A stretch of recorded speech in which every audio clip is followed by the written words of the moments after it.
Every year since 1989, the Library of Congress has selected 25 films to add to the National Film Registry. The criteria? The films must be culturally, historically, or aesthetically significant. Each week on You're Missing Out, we take a look at one of these films to try and get to the heart of why they were selected and why they still matter. This episode, part 1 of our 96 Academy Awards special, the Best Picture Roundtable. Hello everyone, once again it is time for our annual tradition, and I say annual because while we are celebrating the 96th Academy Awards, this is also our 4th year of doing this. Tom, Kyle, can you believe that we've been doing this 4 years now? We started talking about this back in the Nomadland year in the crappy train station where they screwed up Best Actor. We did it again. Oh my God, the train station. Yeah, we did it again the next year when Best Actor somehow went even worse. And we did it last year when Best Actor, as far as I know, avoided any incidents whatsoever. Everybody was there and no one got physically injured. So, you know, on a good track now. This is our 4th time doing this. But that's not all. We have something else to celebrate. Isn't that right, fellas? Yeah, we ruined someone else's life. That is true.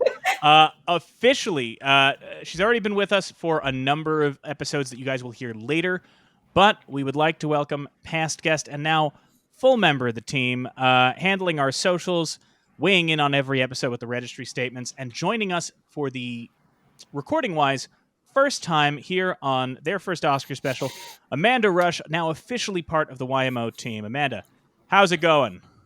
It's going great. I've only regretted my agreement to do this a handful of times.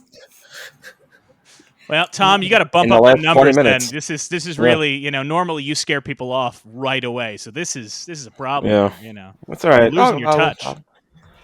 Yeah, I mean, I didn't take a nap today. That might be the problem. We're so excited to do this. We're so excited to do this one more time. This is something we have done, like I said, every year ahead of the Academy Awards. Normally our program is about the films in the National Film Registry, but we take one special episode every year to talk about the films that are being honored this year. The films that are considered by the Academy to be the best of that year. Doesn't mean we think they're the best, but it does mean they do, so we need to talk about it.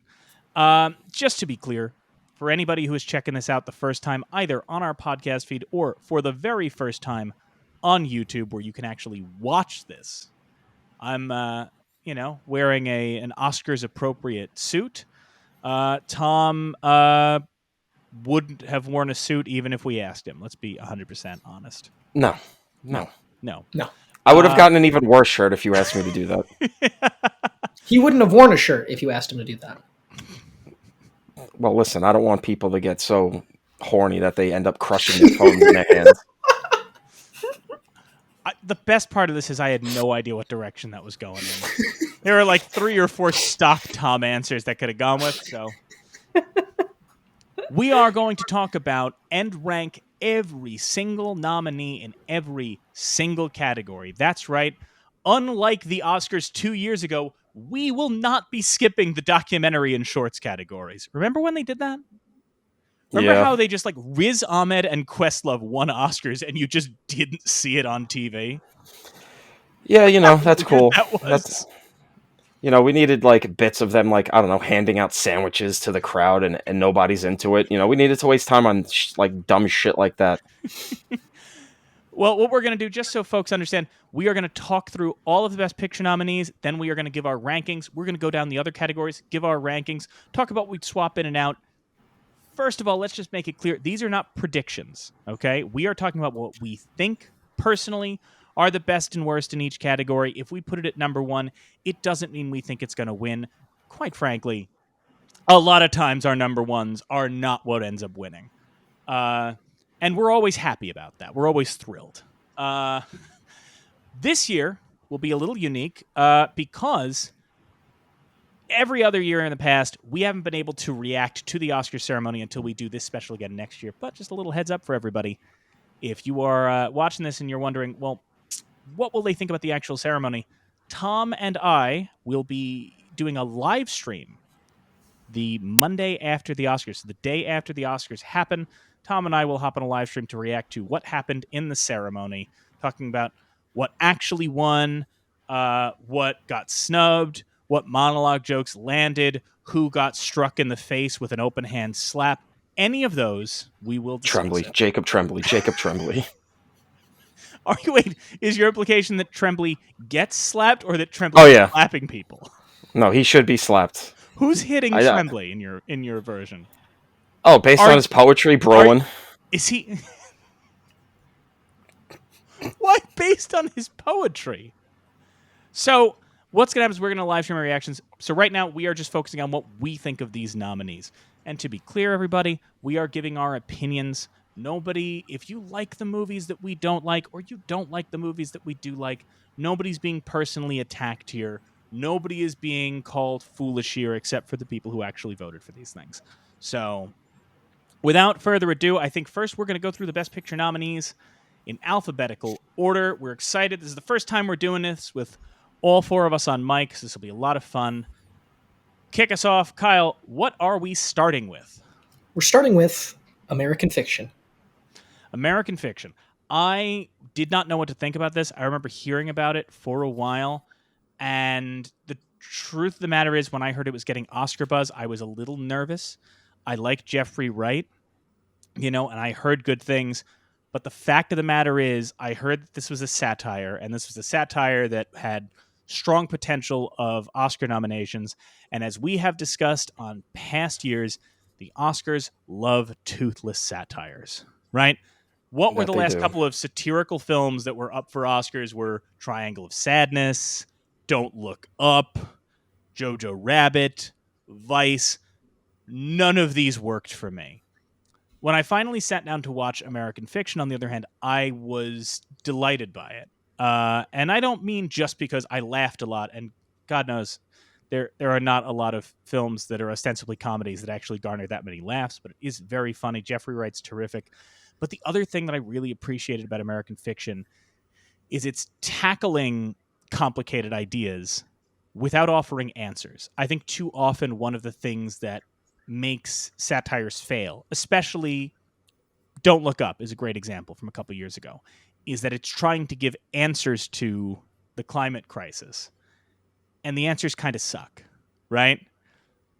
The I'm smarter than everybody else in the room kind of sucks. What makes American Fiction work so well is the character of Monk, and is the way that Monk is pointing out things that are maddening about our culture, about our literary world, about our entertainment industry. And there aren't any answers offered.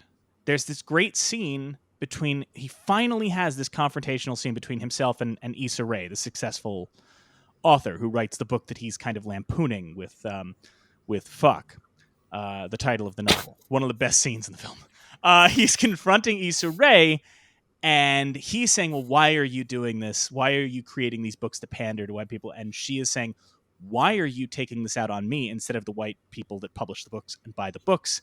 And then she goes, it seems like you have hostility toward black women. And they're going back and forth. And then the white liberal author lady comes in and interrupts the scene, and it's never resolved. Because it can't be resolved. Because everything that every person at that table is saying is true to some degree. It's maybe what kind of works about it is it works similar to, I'm not saying they're exactly the same, but it works similar to how a Dr. Strangelove works, which is Dr. Strangelove works where something like a Don't Look Up or what have you doesn't, because they're not answering questions. They're not offering solutions. It's just a movie that looks at you and goes, this is crazy, right? This is insane. All of this is nuts. This is bonkers. And sometimes that's more comforting than something saying, well, we're the smartest people in the room, is rather just going, I don't know what the fix is here. I've seen people be mixed on the ending of the film, which I happen to like because the ending of the film is seemingly going, yeah, man, I don't know. I don't have a solution for you. Maybe just get your money and call it a day, right? That's maybe the resolution of Monk's story is like, I don't know, man, maybe just take the check. Like, maybe just take the check and accept that this is what it is. I think Jeffrey Wright's terrific. I think Sterling K. Brown is the secret weapon of that movie. There's part of what makes this work is I think it's very funny, but there are sincere moments about Monk realizing, oh, I didn't really know who my dad was. I don't really know who my family is. You know, a lesser movie would make the main plot this kind of undercurrent of our real mom was the woman who worked around the house, the woman who gets married in the film, that Sterling K. Brown found more family there than he did with their actual family, that Monk is detached from his siblings because he always thought he was better than them. All of that stuff is played in the background of this film. It's there for you to absorb but not fixate on. And I think a lesser film would make that the core drama. The same way a lesser film would resolve his relationship conflict, which this one does not, because let's face it, sometimes when you're an arrogant intellectual prick, you sometimes just piss people off and lose relationships, and that's it, and it's done, and you can't fix it with a nice text or something. You just alienated people. I really like that. I like that it offers no answers. I was pleasantly surprised by American Fiction, and I'm very happy at the reception it's gotten. So it's American Fiction for me. Yeah, I mean, American Fiction. I was a bit wary of it too. The trailers were playing for a while in front of every fucking thing you saw, and I don't know. It looked like it could have been a thing where maybe this could be good, but it's the trailer's maybe a little too cute for its own good, and I didn't really expect it to be getting any awards play, so that pushed me into seeing it. And yeah, I thought it was really good. I really liked it. I thought it was very funny. A lot of the good points and everything. I loved all the family stuff. I am one of the people that do not really care for the ending. I think it's like I was kind of worried about with the trailer. It gets too cute for its own good and kind of undercuts its emotional journey by trying to be too cute, by tying into the satirical entertainment media stuff, and I kind of really did not much care for that kind of ending. But otherwise, I thought it was really funny. Jeffrey Wright's, it's kind of a shame his performance came out in this year, because in a weaker year he could have ran away with it. Yeah, Sterling K. Brown is electric again. It's a damn shame it's this year, because there's some other heavyweights in this category. But yeah, I thought it was really great, really funny, and it's actually pretty, impressive that it got nominated. I'm pretty stoked that it's in there. So yeah, American Fiction, guys. If you want to watch a good movie, this is certainly a choice you can make. Yeah, I'm a blend of both of y'all's answers. I really enjoyed the experience of actually watching the film. I've been a fan of Jeffrey Wright's for a really long time, and to see him in a role like this to show off his charisma, I think was a really great treat. I agree with Tom's sentiment that by the end of the movie, I didn't feel like the ending of the film necessarily worked with the actual experience going through the actual movie itself, but I do think it is an incredibly strong movie. I'm glad it's on this list. I'm glad it's getting the recognition that it's getting, even though it feels a little bit late to the race itself. But yeah, definitely one that people probably haven't seen, but should definitely seek out. My guess is it'll probably be available on Amazon relatively soon. Yeah, I'm very much in line with Tom and Kyle on the ending. But I really enjoyed watching it. I thought that there was, like you guys were saying, like a lot of really good humor, but also that balance with these very real issues that didn't turn them into something sort of more cartoonish, or that could have been exaggerated in a way where it wouldn't have been quite so impactful. And I was a really big fan of Jeffrey Wright's performance. I liked a lot of the physicality of it as well. I thought that it was very subtle, but it lent to a really strong performance. So I was very happy because I probably, if I had not been prepping for the show, would not have made the time to watch it prior to recording this. And I'm very glad I did. I've been recommending it to everyone that I can. But yeah. And so next up, we have Anatomy of a Fall. Anatomy of a Fall, the most fucking pimp ass movie of the year. If you guys saw the movie, you will get my truly wonderful Mel Brooks-esque level joke. I'm up there with all the Catskill humorists. I'm you know, Richard Lewis took notes from me before he died. I got you, bitch. Um, yeah, Anatomy of a Fall is you know, it's a foreign movie. It's what is it, like one of two not foreign movies nominated, right? Yeah. Yeah, Mhm. which is crazy. You know, that's the Parasite effect. We can now nominate foreign movies in this category. Who knew, right? That foreigners can make movies and they count.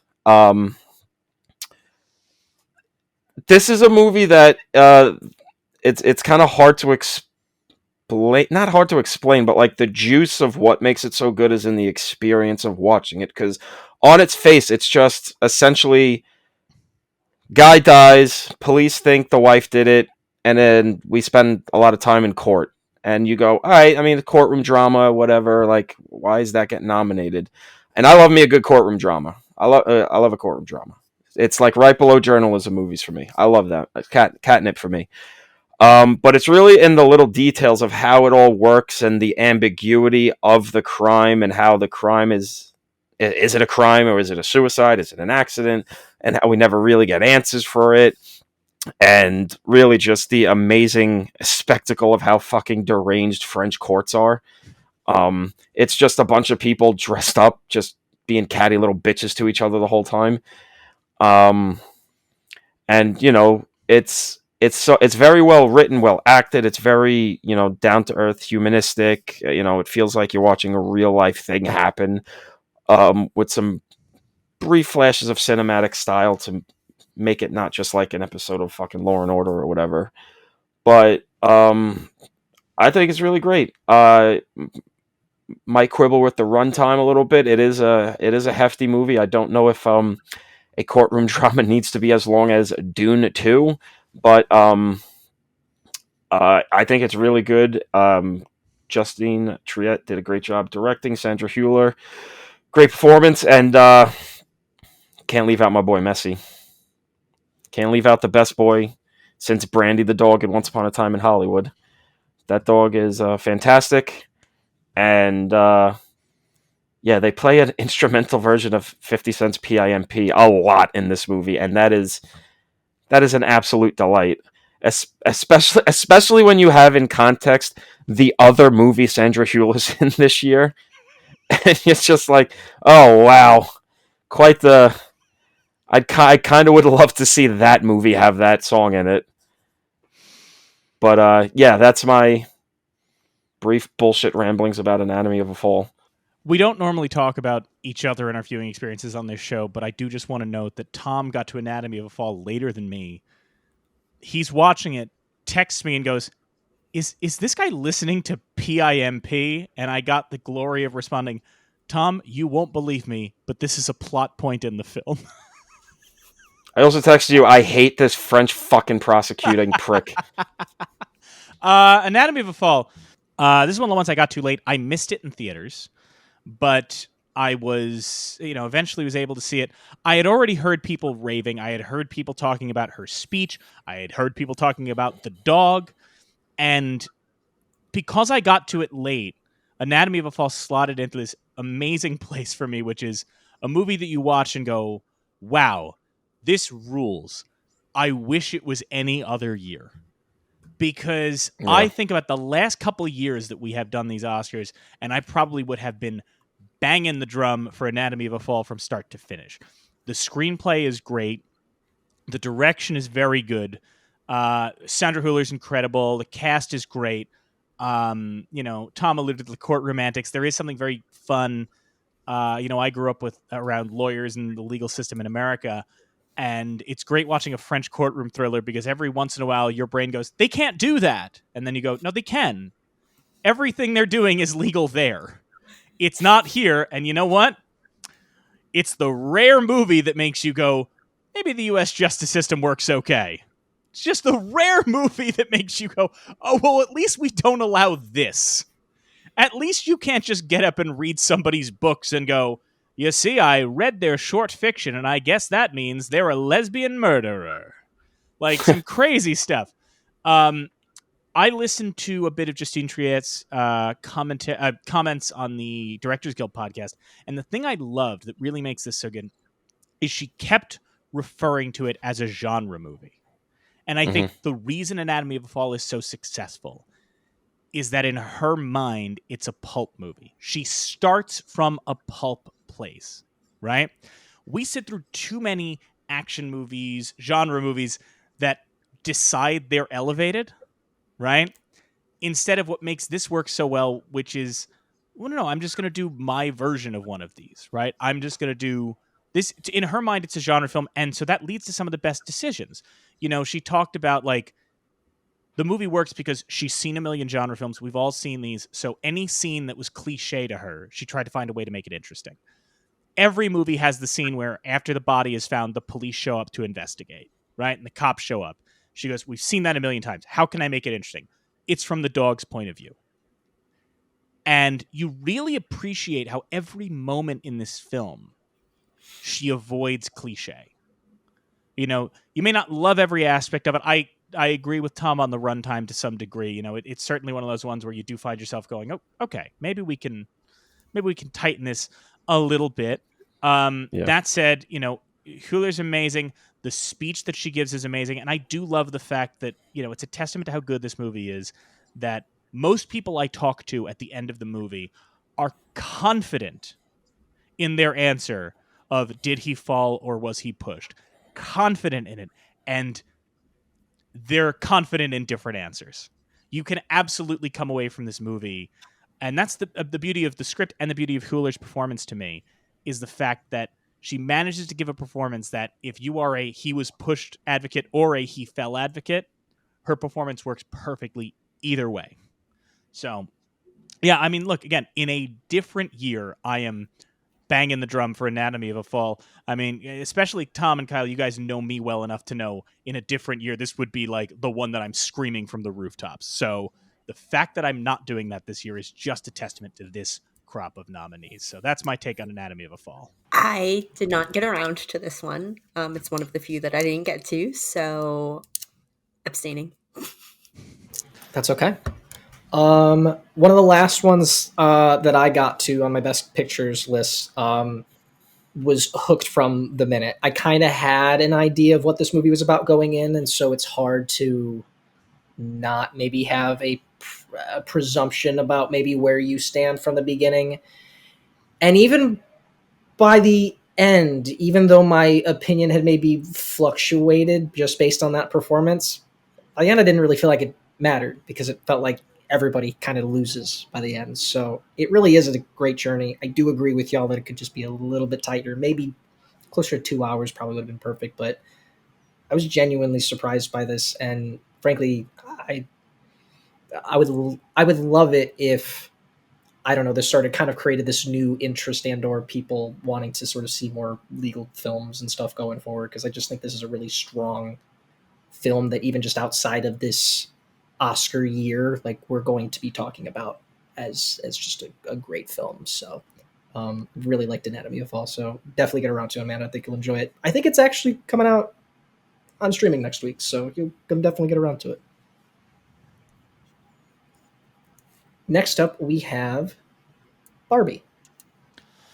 So Barbie is an interesting one in terms of, obviously it's been very talked about. It is the populist movie of the year. And obviously because of some of the things that it didn't get nominated for, people are acting like it didn't get nominated for anything. It is too much of a cultural topic to not start to either enrage or alienate people. And I think a lot of our journeys with this film can't help but be colored by the public response to it, right? You know, when it was announced and everybody was down on it because, oh God, why is Greta Gerwig doing a Barbie movie when she should be doing, 50 generic indies? And I don't mean that as a criticism of Greta Gerwig. I mean that as like, if Greta Gerwig wants to do a Barbie movie after what she did with Little Women, she can do a fucking Barbie movie, right? Like, I didn't understand the compulsion people had to be like, why is Greta Gerwig taking a big paycheck to do something audacious when she could be making 5 quiet indie films with Saoirse Ronan? Like, let her do it. Then the trailers came out and people were like, this might be interesting. Then the film itself came out. I didn't see it opening weekend, but I saw it, I think, opening week.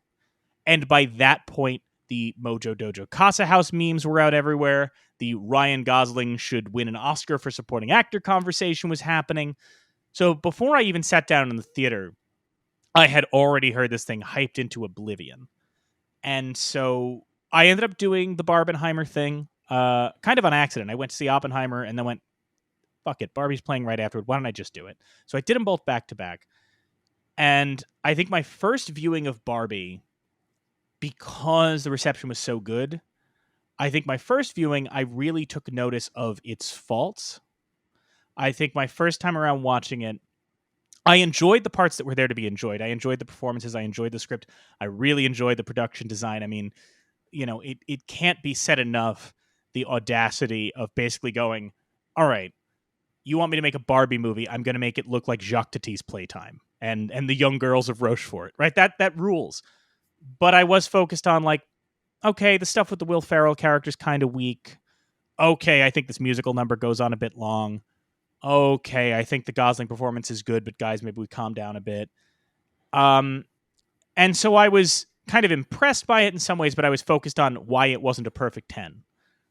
And I think that was the attitude I carried for a while. And I rewatched it recently because somebody had it on and I was like, oh, let me watch it.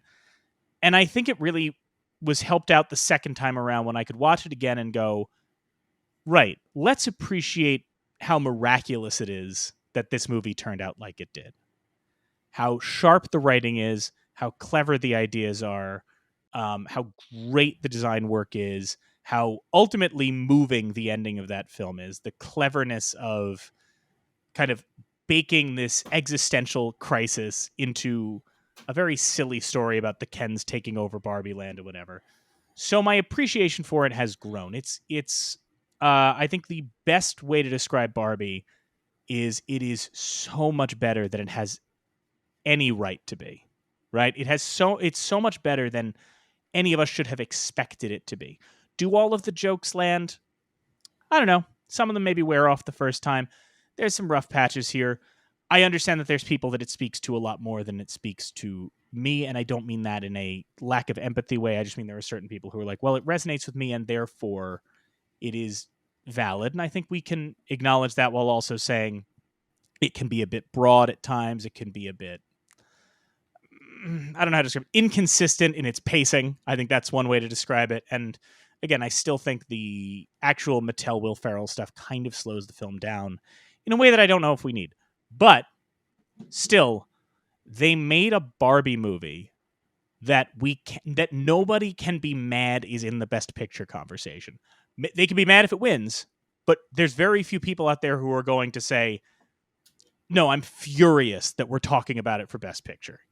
Maybe it's not everybody's personal 10, but, we can't be mad. That's incredible. I think, a lot of stuff, credit where credit is due there. Gerwig pulled off something that I didn't think was possible. So I have no qualms with the Barbie movie. Tom? Yeah, Barbie movie's fine. Don't dislike it. It's miraculous and all that. I think we're maybe a little overhyping it a little bit because, like 8 years ago or whatever the fuck we did this whole rigmarole with the Lego movie. So like these things can happen. Like it's, it can happen. And yeah, I like the ideas in it and I like the theme she's working with, but it's like, it's just one of those things where I think we're getting too caught up in being impressed that it works and not really like acknowledging that, well, not everything does actually work. Like it's not as funny as it needs to be. It's like maybe 10% like less funny than you kind of want it to be, especially with how like pleased with itself it is. And yeah, like because some of the jokes just like, all right, guys, come on, like. We get it. You have you post on Twitter. We get it. It's all right. And I kind of have a like the ending feels like it's ending for like 30 minutes and has like 5 different endings. It's almost like we're fucking Return of the King, except not the 9th hour of a fucking story. But Margot's good. I don't know if people really need to be mad she didn't get nominated, but okay, whatever. She's really good. Gosling's really good. not as good as he was in The Nice Guys, but that's you can't beat perfection. I get it. Obviously, we know the whole world has been taken over by America Ferrera, best performance that's ever happened. They're going to rename it Best Supporting Ferraras next year. Yeah, I don't know. I mean, it was on HBO the other day, so I watched a good chunk of it. And I remember just being like, yeah, this is like funny, but okay, like we get it. And all right, you're talking about existentialist stuff, but like, okay, I don't know. I just really like. I think it's a good movie. I don't think it's great. I think it's definitely Gerwig's worst movie as a director. Um, maybe she'll fucking rebound with Chronicles of Narnia. Who knows? Maybe that'll get the juice back for her. She goes through that wardrobe and gets her fucking. She starts cooking again. I don't know. Who fucking cares? Maybe don't write a movie with Noah Baumbach. Maybe that's the problem. That fucking dweeb. I don't know. I like his movies. I don't know why I'm being mean to Noah. I just need something to be mad about. I don't know. There's nothing to be mad about for like a long time in this fucking Oscars. So yeah, it's good. I don't know. It's fine. But yeah, I don't know who's next on. It's Kyle. Boy, you are Knuff. It is me. Yeah, I mean, and yet it's funny. I mean, obviously enjoyed the movie enough to get a Knuff hoodie. Was very much a fan of Ryan Gosling's performance. Definitely did not need to make that character as dynamic as he did. I do think that despite really enjoying it in the Barbenheimer craze when I initially watched it, the more I've sat with it, the more I do wonder or feel that it does what it does to appease the core audience of who's kind of on board with that messaging. It sort of restricts the people that need and or could get the messaging of this movie to actually be convinced to see it. So I feel like it suffers for one of those great. I'm on board with your messaging, but I was already on board to begin with. You're not really going to change my mind, sort of a thing. So now what? I still think of these films, if there had to be a populist film, although I guess there's another popular film we're going to be talking about on this film later. I'm glad that it's this one. I can't necessarily say if it's Gerwig's weakest, although I guess objectively maybe. I haven't seen Little Women, which is the only reason I'm like hesitant to say that, but is definitely one that I enjoyed in the moment, but found myself feeling less impressed on the more I sat with it. But I'm still glad that it's nominated. So I saw this one under some pretty unique circumstances. I didn't do Barbenheimer, but I did another movie marathon that I won't get into the details of, but I was not in a very Barbie-esque mood by the time I actually got to sit in this one. So I probably had an even more negative reaction to start and then came around on it a little bit more the more that I sat with it. So the opposite of what Kyle was doing. But I'll still say that I came away a little bit underwhelmed because of all of the hype. And in reality, it should have been very much my bread and butter just because of a Barbie collection habit that I had as a child and being a fan of Greta's and Margot's and Ryan's to the extent that I am. And it just, and as someone who's very on board with that message, it really felt like I was being hit over the head with it with a hammer during certain parts of the movie. And I didn't, like Kyle was saying, I didn't necessarily think that was necessary. They knew their target audience and they went after it, and they went after it maybe a little bit harder than I probably would have if I had been in their position. But it was fun. I am happy that it's nominated, but I don't know. I don't know that in another year I would have been as happy that it was nominated if there were some if it was a weaker year and it was just getting overhyped and put out there. I don't know how I would have felt about that. Next up, we're talking about the Holdovers. All right, the Holdovers. Yeah, baby, we got the Holdovers. All right, so I don't know. I'm trying to not fall asleep in front of the fucking camera. I don't know. I need to hype myself up. I need someone to like just slap me. Are you presenting Best Actor? No, I am not going to make fun of Xerxes. Will, no!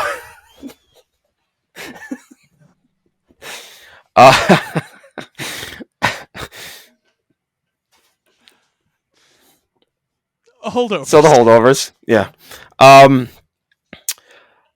Yeah, so initially I really wasn't like not based on the trailers or anything, because I thought like, all right, the trailer kind of looks pretty interesting. It's got this like 70s aesthetic vibe and everything. Had like a Hal Ashby thing going on there, which I could kind of, I could dig with, but it's the Alexander Payne of it. He's a very hit and miss guy. For every election, there's a fucking downsizing, which is a nightmare.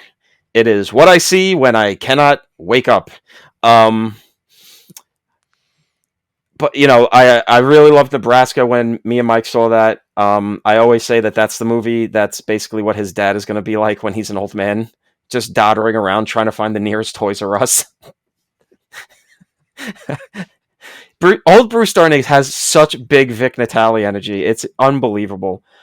But especially coming after downsizing, and it had been so long since that movie where you go, was that like the end for him? Is he going to be able to get the juice back? Is he going to be able to work, like make it really work again? Get that election, Nebraska kind of energy going. And yeah, he did. He really did. This was a movie I really liked as I was watching it. And just like as it's going on, you start liking it more and more and more until it ends, and you're just like, wow, that was really good. And then just as time goes on and you just keep thinking about it more, you just go, this is actually a lot better than I thought it was when I left the theater. There's such a melancholic warmth to the movie. It is I think it's going to be a great like Christmas season movie for a lot of people that are not the typical like, oh, we're gonna watch Rudolph and Elf or whatever. Like they maybe watch something that's a little more akin to their feelings during the holidays, where you want to be happy and things aren't as bad as they could be, but things aren't great and you kind of wish things were better and all of that. And it's set at this private boarding school during the holiday break, and the Holdovers refers to the people that have to stay at the the fucking boarding school during the holiday break. And Paul Giamatti is the teacher that is basically forced to be the teacher that stays there because everyone kind of knows he has no life. So what's he going to be missing? And basically the only people that are left is the cook, played by is it Joy Divine Randolph or Divine Joy Randolph? I always dyslexic Divine that. Joy Randolph. Divine Joy Randolph, who is a delight in this movie. She really exploded on the scene, in my opinion, in Dolomite Is My Name, a movie she should have been nominated for that at least. I don't remember the nominees. I don't know if she should have won, but she definitely should have been nominated. And she's fantastic in this as the cook, who's a mother who lost her son in the Vietnam War. I should also mention this is set in 71, 72, maybe right before the war's about to end. And then the one kid that's left there, played by Dominic Sessa, this little fucking Wunderkind that just came out of nowhere, his first acting role. They just found him at a school. It's just like, who's this weird little fucking kid?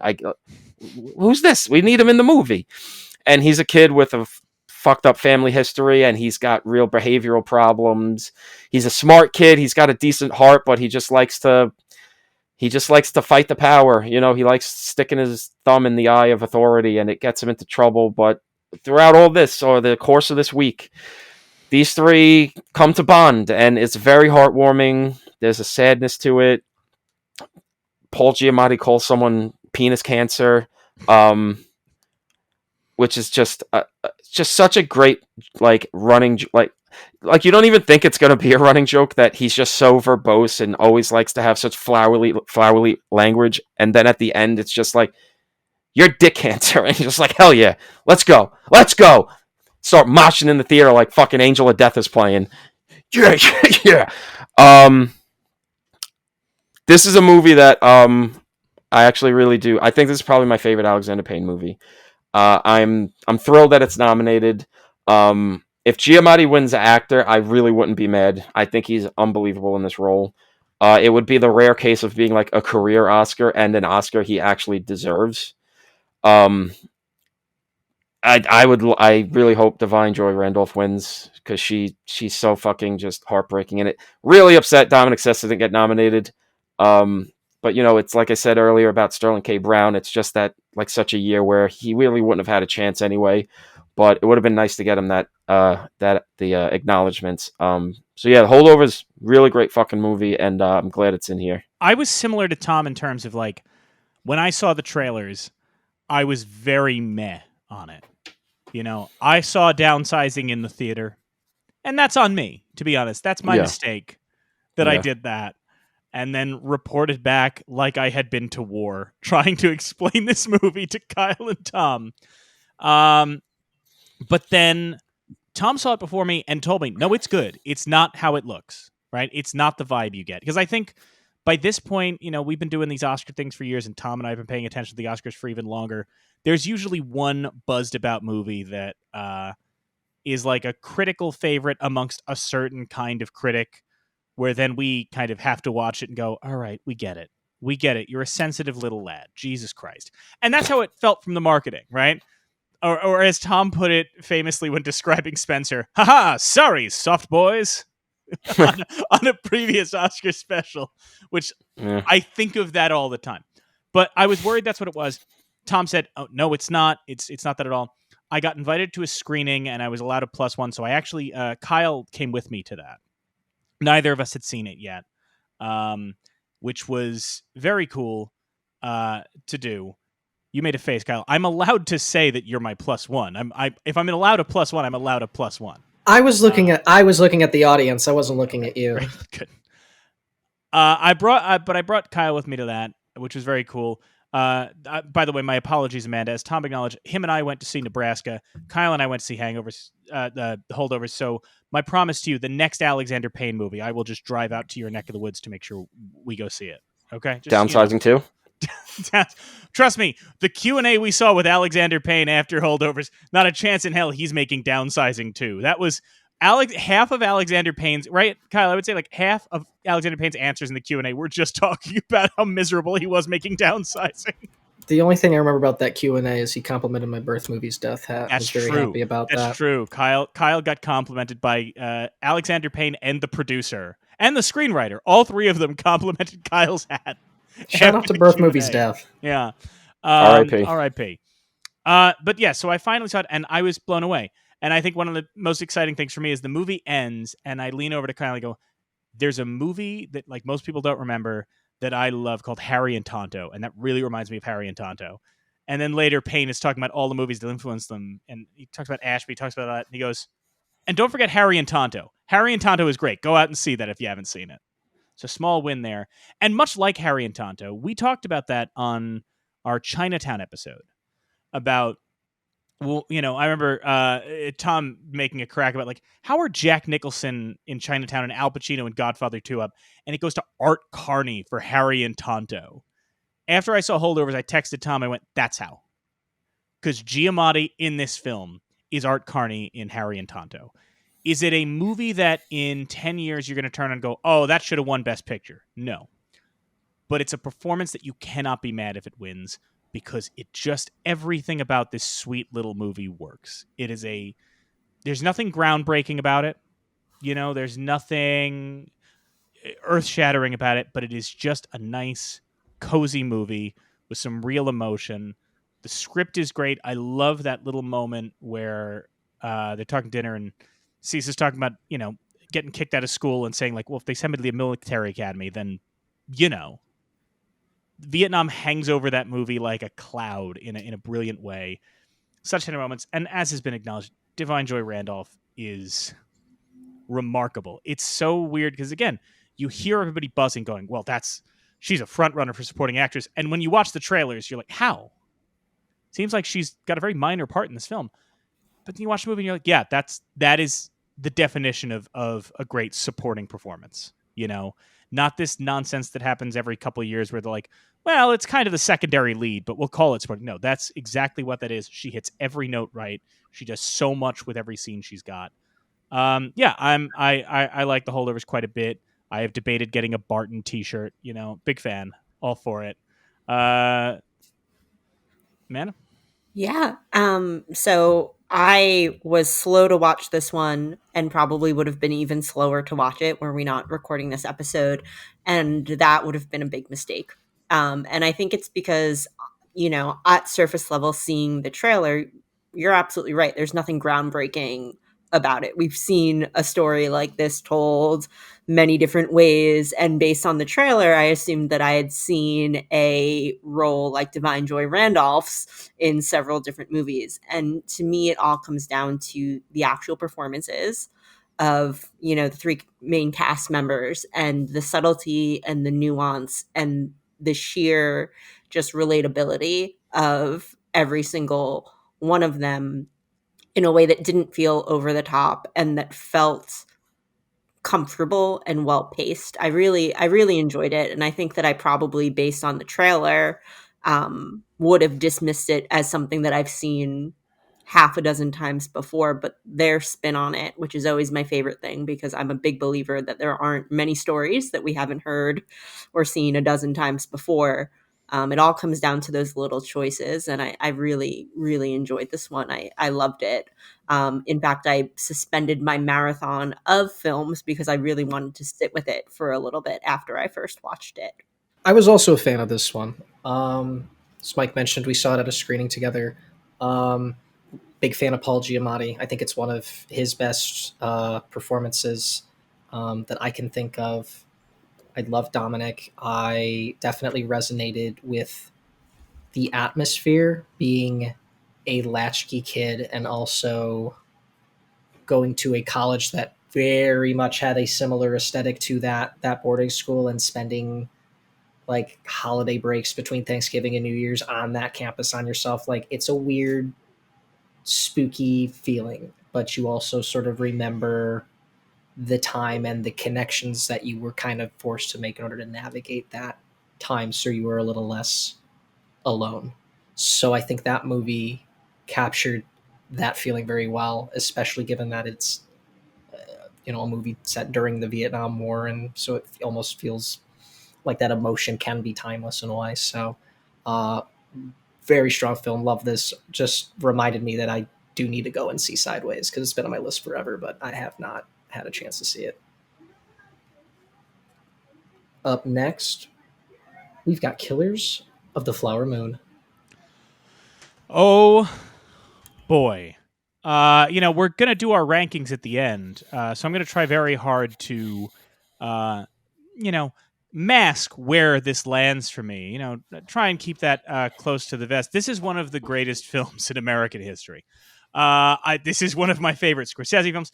This is just, I didn't see it for a while because it is 3.5 hours, and unlike The Irishman, I was like, I can't watch it at home. I'm going to have to go to a theater. That's a lot of time. I don't necessarily have that kind of schedule these days. So it was well into its theatrical run that my partner and I said, let's just bite the bullet and go see it. Both of us were glued to our seats and glued to the screen. You're in for something special the minute the oil springs up from the ground and the men are dancing, and that phenomenal Robbie Robertson score comes in. But everything that Scorsese did with this film, I am just blown away by. It could have very easily been a different movie. It very much was a different movie. Scorsese and Lily Gladstone and Leo have all been open about the many iterations that this thing went through. And I think if it had been a straightforward adaptation of the book, it would have been okay. It would have been mid-tier Scorsese, what have you. But it was him locking into, he mentioned on the DJA podcast, hearing one of the grandchildren of the core couple of Lily and Leo's characters saying, yeah, Ernest loved her. Like, they were in love. Even after everything, the grandchildren is saying that. And Scorsese was baffled by that, and he went, "Well, that has to be the movie." Him and Leo both went like that. That has to be the film. I think that while quibbles can be made with, I'm certainly, if somebody within the Osage community or the larger indigenous community wants to take issues with the framing of the film or what have you, I'm certainly not going to sit here and tell them they're wrong. But I do think that great lengths were gone to do something really special with this movie. And a lot of that comes from Gladstone's extraordinary performance. A lot of that comes from the brilliance of that screenplay, and I think especially the way that De Niro in one of his best performances, DiCaprio in one of his best performances, it is about it is how complicit we all are, and it's about our complacency. It is about how America permitted a genocide. It's one of multiple films in the Best Picture race this year about how we permitted atrocities, right? It seems to be a theme of how we could just passively sit by. And what Marty taps into so well is the repetition of, I'm a good person. De Niro keeps saying, Ernest, you're a good person. We're good people. You're good people. DiCaprio, yeah, I'm a good person. I love my wife. I take care of my family. It is the way that we can talk ourselves into doing the worst things because, well, I'm a good person. And if I'm a good person, I can't do bad stuff. Bad people do bad stuff. Good people can't do bad stuff. So if I want to do it, and if I can tell myself that it's good to do it, then that's fine. The cleverness of ending it the way that it does, ending it in this proto true crime podcast that was Old Time Radio, which was a real show, and Scorsese deciding he needed to speak the last lines. He needed to acknowledge his own complicit nature in this, and then give the ending to the Osage people singing. The score is great. Cinematography is great. Gladstone's great. The performance is great. This, I have now seen it twice, despite its epic runtime. I loved it the first time. I loved it even more the second time. I started watching it a third time today, and the other person I share a home with went, I have things to do. You can't just take up the television for nearly 4 hours. But yeah, I think it's incredible. I think this is one of Scorsese's best films, and I think this is one of the best American reckonings with the indigenous genocide, and how complicit we all are in it. Just a truly titanic and remarkable work that even if it picks up a bunch of trophies on Oscar night, in 10 plus years, we'll still be saying that movie was underappreciated. So really just a remarkable work of cinema. Tom? Yeah, it's great. I mean, got quibbles, definitely think it's way too fucking long. Just gotta say that, way too fucking long. If you're gonna make a movie that's focusing just on the marriage and that's the focal point, great. Then you can't have all these diversions of the separate, like, all this murder shit and like trying to, like, I don't, like, it's just too much. You got to pick a lane. I don't know, because then it shortchanges all the murder stuff, and you don't feel like you actually know anybody that's dying. But it's a great movie. Like, you can make quibbles about it, but the overall potency of the movie, you can overcome it. I don't think it's Scorsese's best movie, even like of the last 10 years, but that just goes to show like what a crazy fucking run he's been on since Wolf of Wall Street. It's, one of Leo's best performances.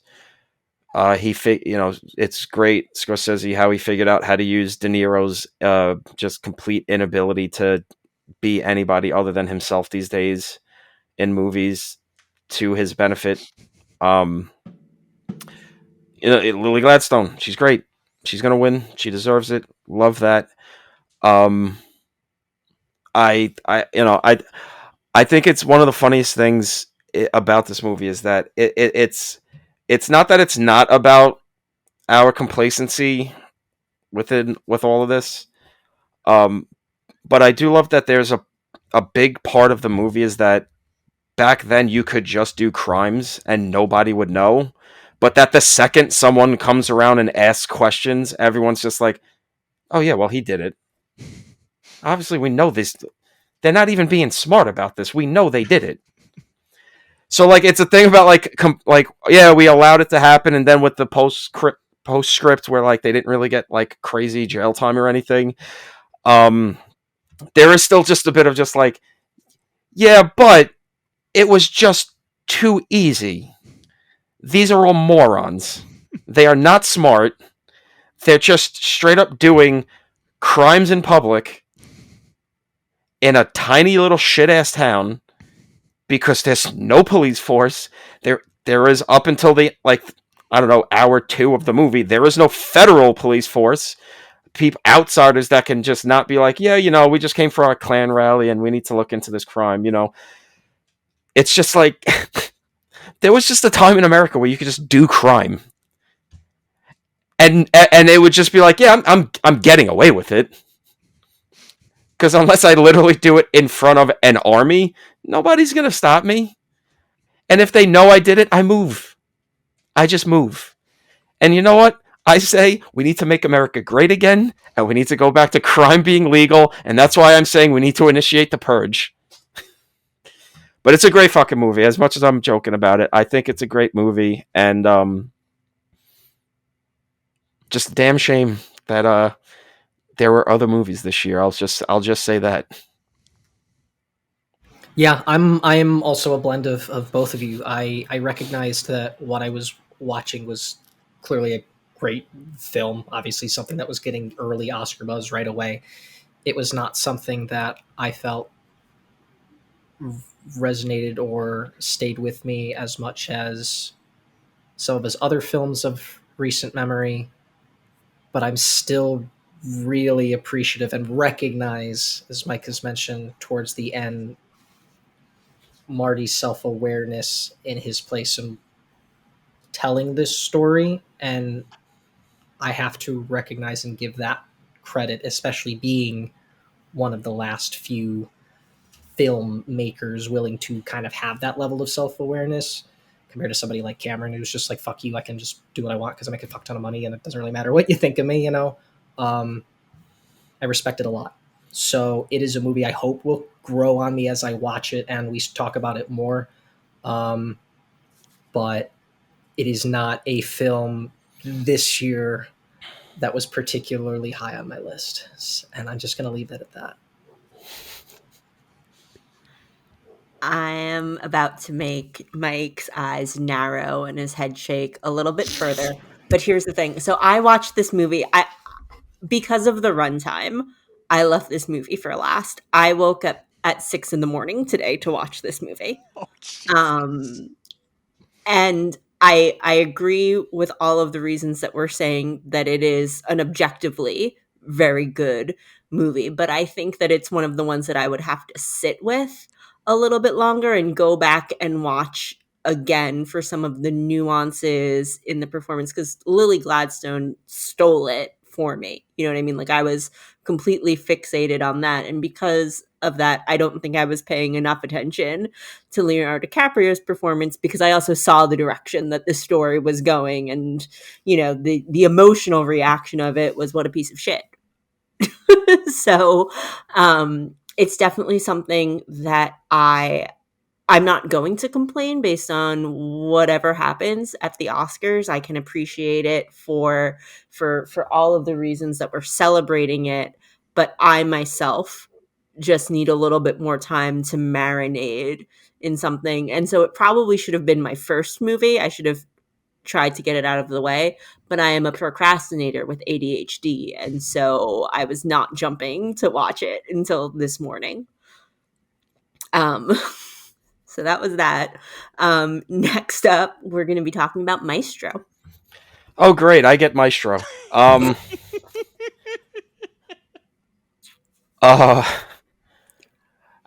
didn't hate this movie. I actually think it's like a pretty solid, okay movie. But you know, spoiler alert, it is the weakest of the Best Picture bunch. I like without like a fucking question. It's the weakest of the bunch. it's Leonard Bernstein and his wife, and we kind of look at their relationship, and there's a lot of interesting stuff in it. It looks great. I think the performances are really good, especially from Carey Mulligan. I think Cooper's good, but I think he can lean a little bit too much on biopic actor pastiche. A little bit. I don't hate him as much as seemingly everybody hates him fucking now, but I think it's good. I just think the script bites off way more than it can chew. It wants to be too many things at once. Because the focal point of like the relationship where she says she knows who he is and all that, and like, is she lying to herself? Does she really mean it? Is their relationship strained because of that, or is it because he really is just a philandering fucking dope? I kind of love that relationship stuff, but then like for a movie that's not that invested in telling you a lot about his career and just assuming about his career, it then just like takes weird detours into being very specifically about his career, and you just go, and there's times where you're just like, wait, where am I now? Like, what's happening? He's just been conducting for 6 minutes. Great, awesome. Don't know why this is happening. Um, for a movie that took him this long to get made, it feels like he focused more on all the physical shit and the voice and the performing and all that, and not the script, which I wish he did, because I like the ambition of it. I think he is a natural director. I think he gets good work from his people here, but I think next time he needs to get a better script, and one that's honestly not almost like, it's almost kind of like a carbon copy of like the Star is Born structure. Do something different. Let's see you do something different. Not as drastically different as like Krasinski going from A Quiet Place to a Sean Levy fucking Netflix movie. I still don't understand how his follow up to A Quiet Place franchise is just like, yeah, I'm doing a Ryan Reynolds bullshit movie. Yeah, great, awesome, good for you, John. But yeah, I don't know. This is one where I'm not mad that it's involved in the Academy this year. I'm just disappointed. I'm like all of the dads in this chat. We're just disappointed. So yeah, that's my straw. I don't really know what else to say. It's all right, whatever. It's a Netflix movie. It doesn't exist. It's so great that you say that way, Tom, because we're actually repeating something from a previous Oscar year. In the past, when I was talking to other people, the movie I compared this to was Robert Downey Jr.'s The Judge, in terms of like an actor decides to make their prestige Oscar movie, but they're making a movie that was a prestige Oscar movie when they were a young actor, right? Mm-hmm. The Judge is absolutely the kind of movie that wins Robert Downey Jr. an Oscar in the 90s when he was an up-and-coming star, except he made it in the 2010s, right? And Maestro is absolutely, you try and tell me that this movie doesn't sweep in like a 2011 Year of the Artist, right? In a early 2010s Oscar landscape, this movie kills. What it's more like in actuality is another Netflix film that Tom and I fall on close but opposite sides of the line of, look, it's flawed, but I like the parts I like, or it's flawed and I really don't like the parts I don't like, which was Mank in 2020. Maestro is extraordinarily Mank. There are people who are really the same people who really go to bat for Maestro went to bat really hard for Mank. Both are, at some points anyway, black and white biopics about a very specific guy that the filmmakers clearly like, and they've also been thinking about making this movie for so long that they don't realize that the kind of movie they're making has gone out of fashion by this point. Mank and Maestro both would have killed 10 years ago. As it stands now, Maestro is a wildly disjointed movie for all of the reasons that Tom says. I agree fully. My big thing is, if you don't know anything about Leonard Bernstein, you come away from this movie going, oh, that guy in the REM song, he used to conduct things. And if you know a lot about Leonard Bernstein, the movie is just kind of playing the hits for you. But if you know something about Leonard Bernstein, you come away going, I don't know anything more about this guy. What's happening? As Tom said, my biggest problem with this movie is it is not bad to decide I'm going to make this movie about Bernstein's personal life and not about his career. That's actually a really bold choice. If your decision is, we're not showing West Side Story, we're not showing On the Town, it is not going to be about that. You are just going to see his relationship with his wife. That is a bold choice if you commit to it. And the movie doesn't fully commit to it. And that's when it becomes annoying. And that's when it becomes frustrating. The movie is kind of a mess. It's kind of formless. And I do think it is a movie that has all of the energy of an incredible powerhouse biopic.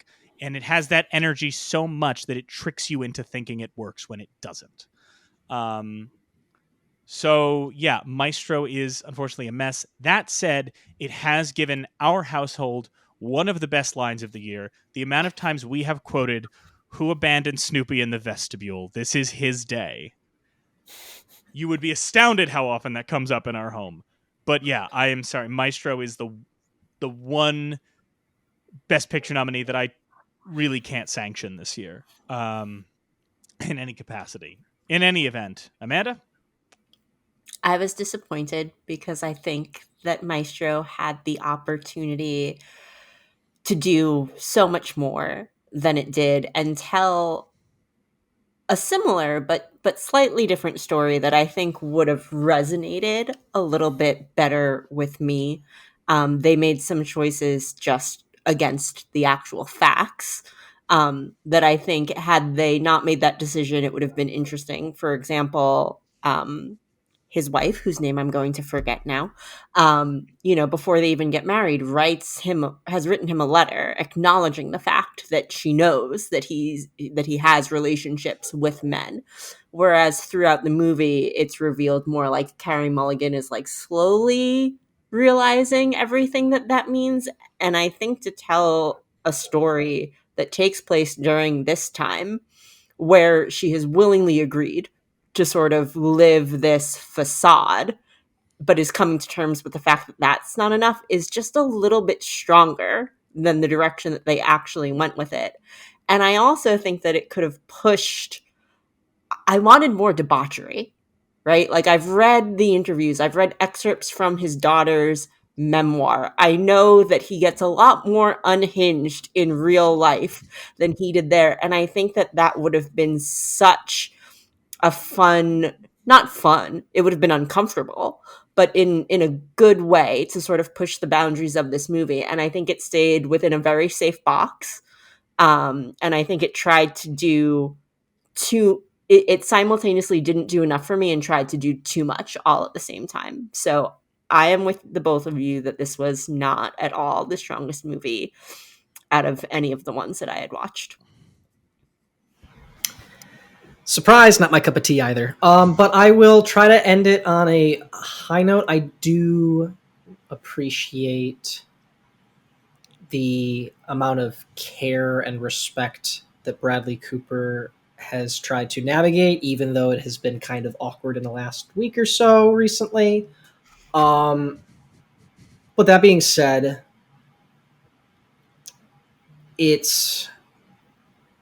I think it is a strong directorial debut from Cooper. I am curious to see what he does next.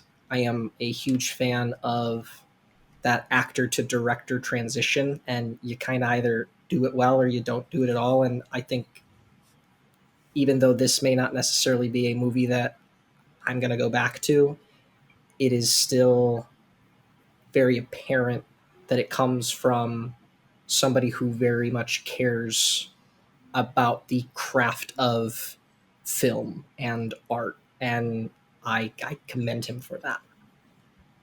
Did you say this was his debut? Is it not? No, he did A Star Is Born. Holy shit! Wow. So I haven't seen A Star Is Born. That's crazy. You haven't seen A Star Is Born? We were I've never working seen at A Star Is- Alamo when it Wait. was playing. Not only I never saw haven't Star- seen Kyle, we sat next to you watching the Oscars that year when they talked about Bradley Cooper directing A Star Is Born. I totally. We were all in the same room. I totally forgot that he directed A Star Is Born. Wow. So in that case, this is his weakest film. And this time you can actually say you've seen all of the movies. In this case, you take back everything. In this case, fuck him. In this case, fuck him. He should have known better. I can't believe that he didn't learn from all of his mistakes. And, he should never be allowed in this business again. Go back to showering with your father, you Philly freak. So anyway, now on to a movie I want to talk about, Oppenheimer. Oppenheimer. So, as I mentioned, I did Barbenheimer, unintentionally. And I have to say, first off, the most impressive thing about Oppenheimer is I watched Oppenheimer and Barbie back to back. Barbie is like a full hour shorter than Oppenheimer, and Oppenheimer moved so much quicker. That movie it is... So I had read American Prometheus, which is a massive tome about Oppenheimer. And when I heard that Nolan was making the movie, I was fascinated to see how he adapts this massive book, right? Is it just going to be about building the bomb?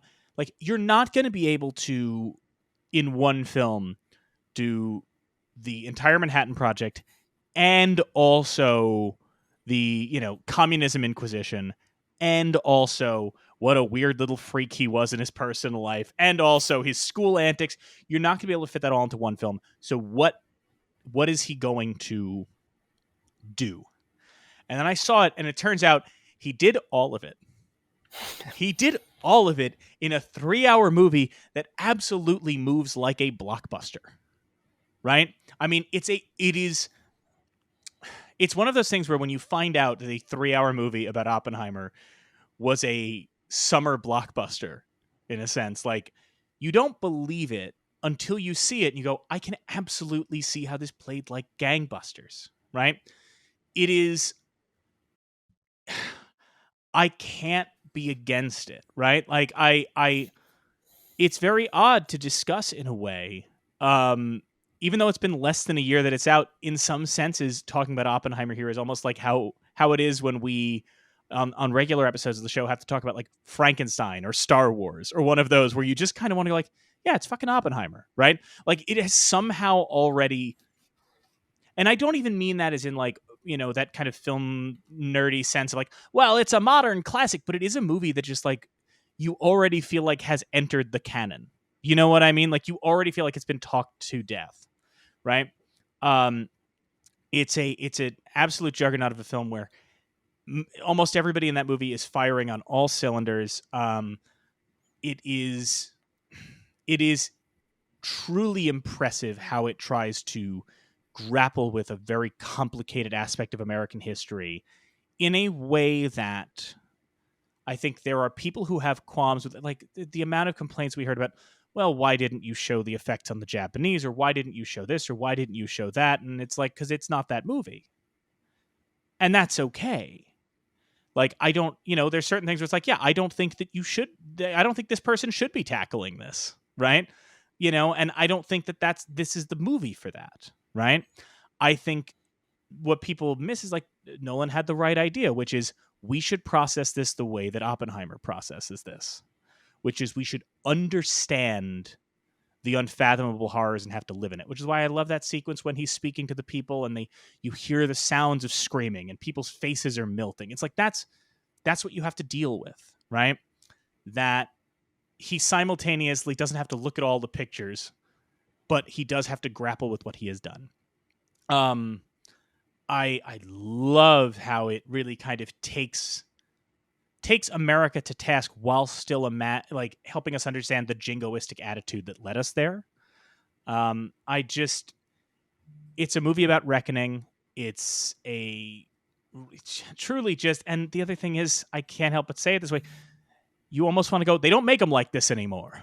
Like, it really feels like one of those quintessential Best Picture movies. Like when you're a little kid and your parents would be like, oh, The Sound of Music is on, or Patton is on, or like one of those like old school Best Picture winners, right? That we talk about on this show all the time, right? That would be on. They'd be like, "This is on. This is important. We all watch it because it's important." He did it. It's again, it's tough for me to talk about in some senses because it's just like he did it. He pulled it off. I got no qualms. So absolutely, it is a movie that I will absolutely not be mad when it takes home the bulk of the statues it takes home. There are other films I think should get some of them, but I won't be mad for any of the things that it takes because God bless it, it is a titanic achievement. And to be quite frank, it's hard to be totally against this film without being contrarian. You know what I'm saying? You have to at least give the craftsmanship credit. But that's me, Oppenheimer. Tom? Yeah, so this movie is a stone cold masterpiece. This is the best movie of the year, like by far. I think like leaps and bounds. This is like watching fucking, Mike Tyson fight a chihuahua compared to every other movies this year. Yeah, this movie feels just like I saw it twice in 1 week. Just to Mike's point about how it doesn't feel like it's a 3 hour movie. I saw it opening day with my brother because we're both history buffs. We love the World War II era. And then 3 days later, I saw it in IMAX with Anthony and his dad. And both times, the movie just flew. It felt like a 90-minute movie. It felt like you were watching Batman, one of his Batman movies. And it's unbelievable because it really is just a movie about dudes in rooms talking about science. Like, that should be the worst thing that's ever happened to me. Like, that should just that's a reason why I don't have a 4.0 in school, is because of being in a room talking about science. I'm not into it, man. I'm not into it. But this movie, Mike said like, "Oh, this feels like a movie that, we don't make movies like this anymore." And it's true. Not just in the subject matter and the fact that we gave a big budget to a 3 hour biopic about, a historical figure and a historical event. But I think the biggest thing that's the most impressive thing to me, that it does this and it even connected in such a large way with such a large audience, is that it's all about moral ambiguity. This movie does not really tell you like one way. Because I think I feel like it's very smart that it starts off it's like it really makes you understand we cannot let the Nazis have the atomic bomb. This isn't a thing of Oppenheimer did it on his own and it caused this chain reaction. It's like, no, everyone knows about this, which means the Nazis are going to try to do it, which means we have to stop them. And but even from that decision, it's just like, I don't know if we should do this. You have David Krumholtz's character being like, I don't want, 200 years or whatever he says of, physics leading up to this. There's always, everyone's just like, we know it sucks, but we kind of have to do it. And then just the slow unraveling of, okay, but the Nazis lost. We don't really need it anymore, but we're going to do it anyway. And then seeing how it just, the Pandora's box opened and like a thing that was a necessary evil is now just an evil in the hands of petty little men like Louis Strauss. And just seeing the way Oppenheimer, who is a genius, but he's also an idiot, he has these convictions, but he doesn't stand up for them. He's a communist. He's basically a communist, but he's too afraid to say he's a communist. He kind of throws other people under the bus. He's a moral coward, basically. But the fact that the movie never judges him kind of says like he was in a shit position because we needed to do this, but then everything after that went wrong, and we made him sit in and help choose which cities in Japan to bomb. He had to look at the footage. He then had to become the villain when he said, this shit sucks, we shouldn't be doing this. And the American government throws him under the fucking bus.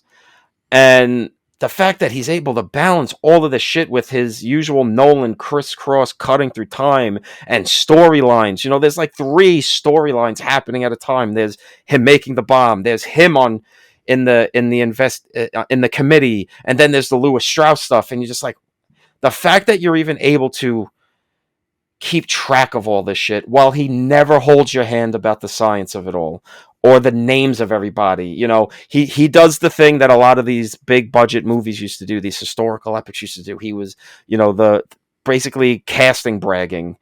Just getting every character is a person that you know, as a way to not get confused by who's who in the movie, because you're never going to remember everybody's name. There's a fucking 100 people in this movie. Kenneth Branagh shows up, and then 2 hours later he shows up again to say, kind of sucks what we did, but you know, I'm going to leave now, so good job, Rob. And then just that fucking ending, man. That fucking ending that just contextualizes the whole thing. Start again, the Nolan thing, starting, ending where he started the movie, and just it's just, you know, he's one of the best. When he's cooking, he knows how to end a fucking movie in cinematic ways, not just in the storytelling, but the editing, and the music starts crescendoing, and then cut to black, boom, directed by Christopher Nolan, and you just go, this movie fucking rules.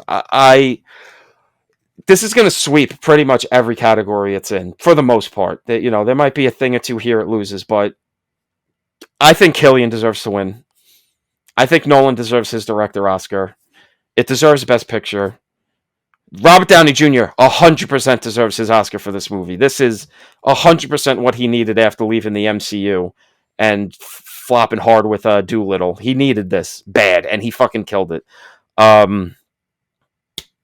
This was like, I don't know, like watching, like fucking seeing the Suspiria remake in 2018, or seeing Fury Road, where you just go, oh fuck, wow, this is just perfect. This is just nailed the assignment. Love this fucking movie. Oppenheimer, let's fucking go. Who's next? I don't know. I'm not paying attention. It's me. I went into a fugue state. It's fine. No, it's all good. I appreciate it. We talked about in 2022, I believe, I guess continue to have the debate of like what sort of saved cinemas or whatever, right? And I realized before or after seeing Oppenheimer that there was a period of me simply going to the movie theater simply because I didn't want them to go away, but I hadn't really restored that feeling of enjoying the movie going experience again. And Barbenheimer kind of helped really re-engage that. As Mike sort of mentioned, Oppenheimer goes by quick. It is a movie that from the first minute I was hooked. It somehow feels like the way you feel about Killers of the Flower Moon for Scorsese is the way I feel about Nolan for Oppenheimer. It's his magnum opus. It felt like I was transported back to watching The Dark Knight for the first time. And even just that feeling of being a little kid in junior high and being like, this is what movies can do. Culminated by the fact that as I'm watching, I'm like, this feels like this man is losing his freaking mind as he's telling this story. It almost feels like he is telling the story in his head. And to then later find out, yeah, Nolan's a sick man and it did exactly that. I was like, just blown away. It felt like the more I learned about how this movie was made, the more I appreciated it. And I only wanted to do that because the experience that I had, what essentially felt like 3 different movies all culminated into one, was worth me just trying to figure out how the hell did you manage to do that? Production-wise, it hits all of my boxes. It gives somebody like Cillian Murphy, who, you know, is an excellent actor, but gives him the opportunity to shine in a role that he absolutely deserves. As Tom mentioned, Downey Jr. with Doolittle, I think he has mentioned, is an important part of his career, but could have been sort of the career-killing moment that sort of ultimately left him not being able to do anything or escape that image that is Tony Stark. And now he doesn't have to do that. The possibilities there are endless as well. I'm in love with the soundtrack. I think Can You Hear the Music is probably one of my favorite tracks for music or for a film composed, I think, ever. Maybe. I don't know. But I think that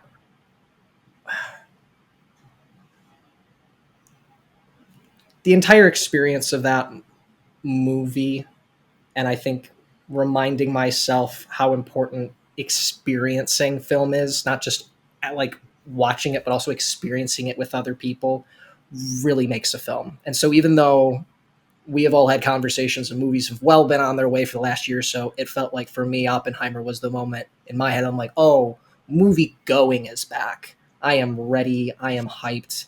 I look forward to the future. So really enjoyed Oppenheimer. So this was another one of those where, partially because of runtime and partially because I underestimated how engrossed I could get into the subject matter, I put off this one, and I wasn't expecting a lot. And I think part of it is because it was, with all of the Barbenheimer hype, I was like, oh, there's a lot of hype happening around this. And I don't know. I decided I was too cool for school and waited until the last minute to watch this one. And it knocked me out. It was so much more than I think I could have imagined this movie being. I made like the snarky joke of, if I wanted to watch men make decisions that would destroy America, I would just watch C-SPAN for 3 hours. But it was not that. And it comes down to the performances. It comes down to taking this iconic figure in American history and portraying him on so many different levels, and also everyone else who was involved in the film. I really do want to take a moment to shout out Emily Blunt's performance in this movie. It's very small, but she does so much with it. That I think that had this movie been approached a different way, we could have gotten an entirely a whole new hour out of how she was a part of this story and her influence or lack thereof on everything that was happening. And I really went into this thinking that I was not going to like it, that I was going to feel, I was going to feel the 3-hour runtime. I did not.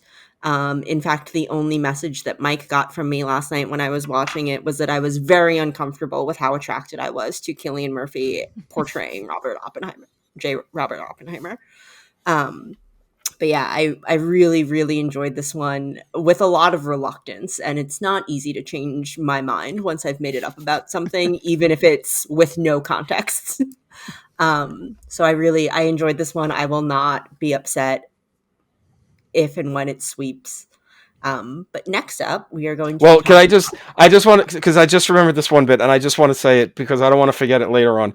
How great is the moment in the movie where they're talking about this one army guy as if he's the devil, and then it's Casey Affleck, and it's like, you laugh for a second, like, oh, it's Casey Affleck, and then it's just like, oh no, he is the devil. How is Casey Affleck making me feel this way? I'm not a woman on a film set.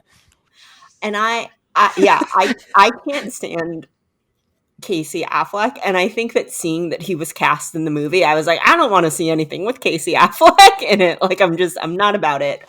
And then he's just the devil, and Matt Damon's like, oh, you talk to him? You talk to him? What, are you fucking crazy? Are you fucking crazy? You talk to him?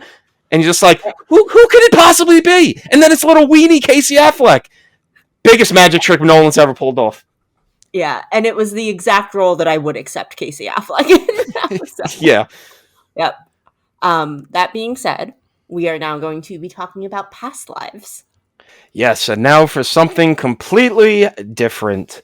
Yeah, I don't even know, like, really. I heard the name for a while, the title of this movie for a while, but I never really looked into it. I didn't really know what it was. So when it got nominated for some stuff, I was like, okay, well, I guess I got to watch this now. And I was afraid, because I was afraid the way people were talking about it, that it was going to be one of those, haha, soft boy movies. But it's not. It's amazing. It's a great fucking movie. This movie really got to me. I loved it a lot.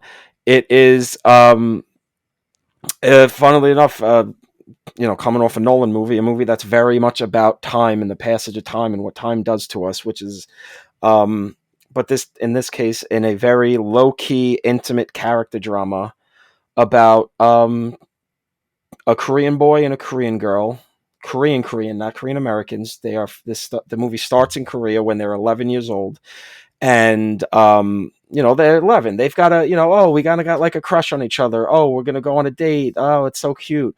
But the girl, her parents immigrate to Canada, basically putting that thing to kaput. Until like what was it, like 10 years later, when she's I think just out of college, and she's writing. She's a playwright, and he finds her on Facebook, and they reignite a relationship, which just starts like friends, but then it kind of builds something more. He's still in Korea. He's he was in this.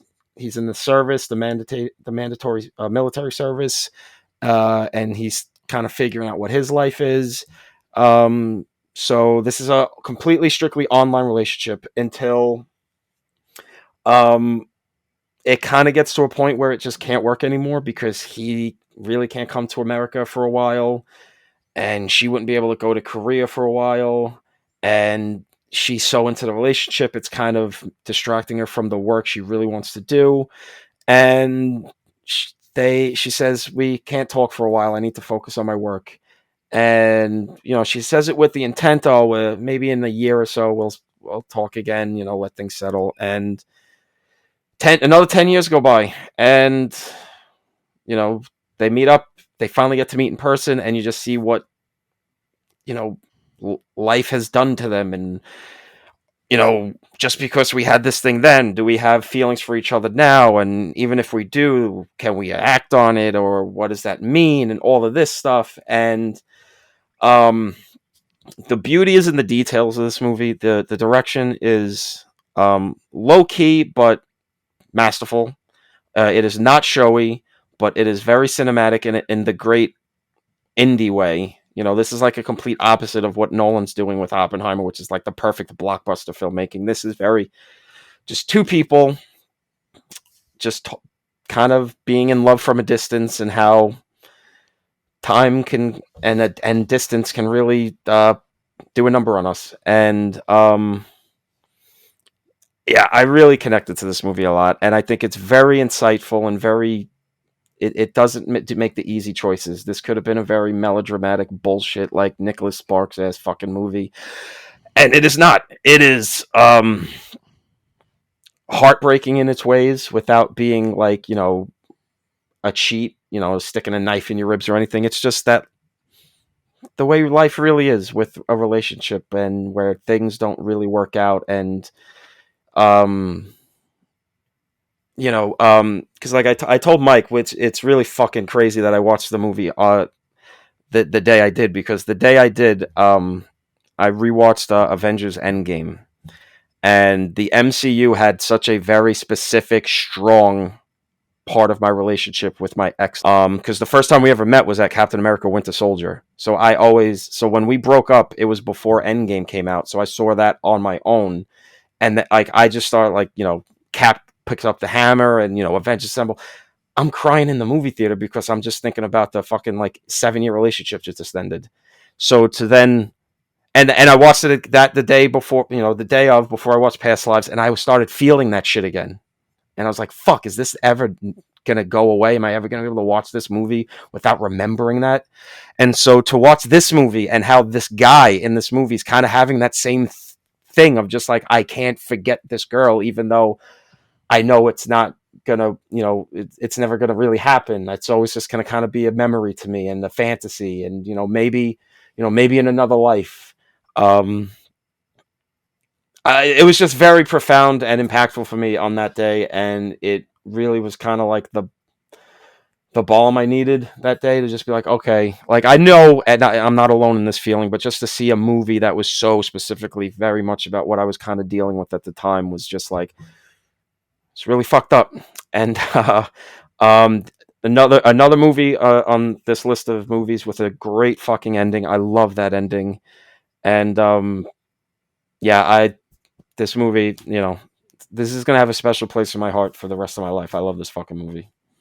I absolutely was blown away. I had the very same feeling as Tom.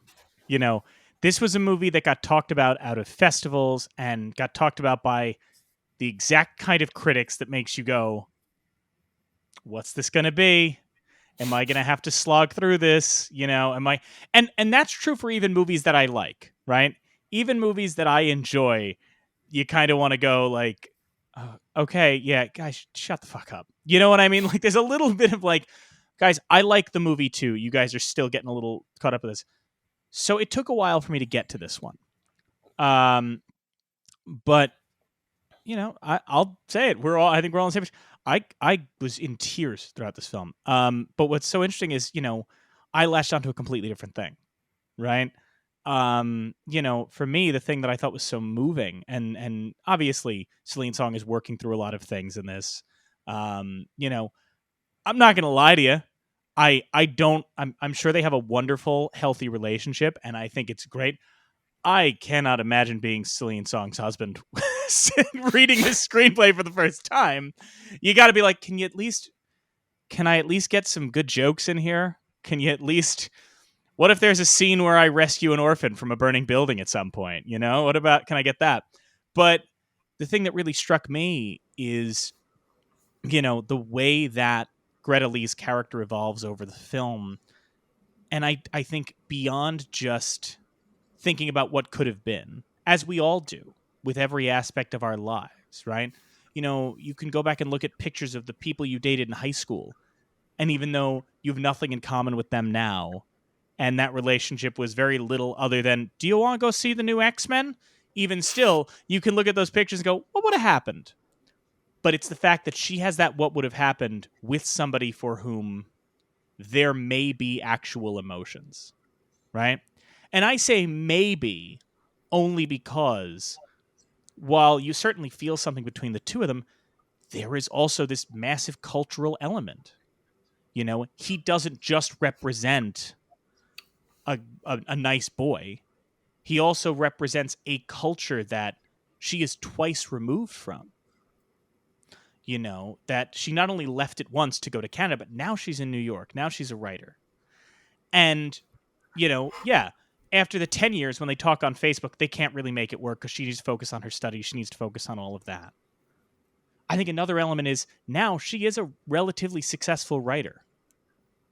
Now she is in a place in her life where if she was in that place 10 years ago, he would have moved to America when she was done, you know, when he was done with his compulsory service, because she could have afforded to take care of both of them, right?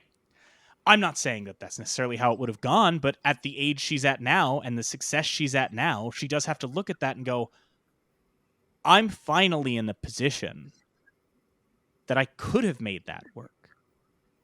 You know, that it is ships passing in the night, that it is this beautiful thing, you know, that it does not mean that she doesn't love her husband to have those moments where she thinks, but what would happen if I didn't have my husband? That it's okay to think that it's okay to feel that, and to wonder about what this other person gives. There's no bickering and fighting. There's no nothing like that. I love how understanding her actual husband is. And as Tom touched on, I think I texted Tom when I watched it, went, wow, this is like real good direction. Like, this is real effort as a director.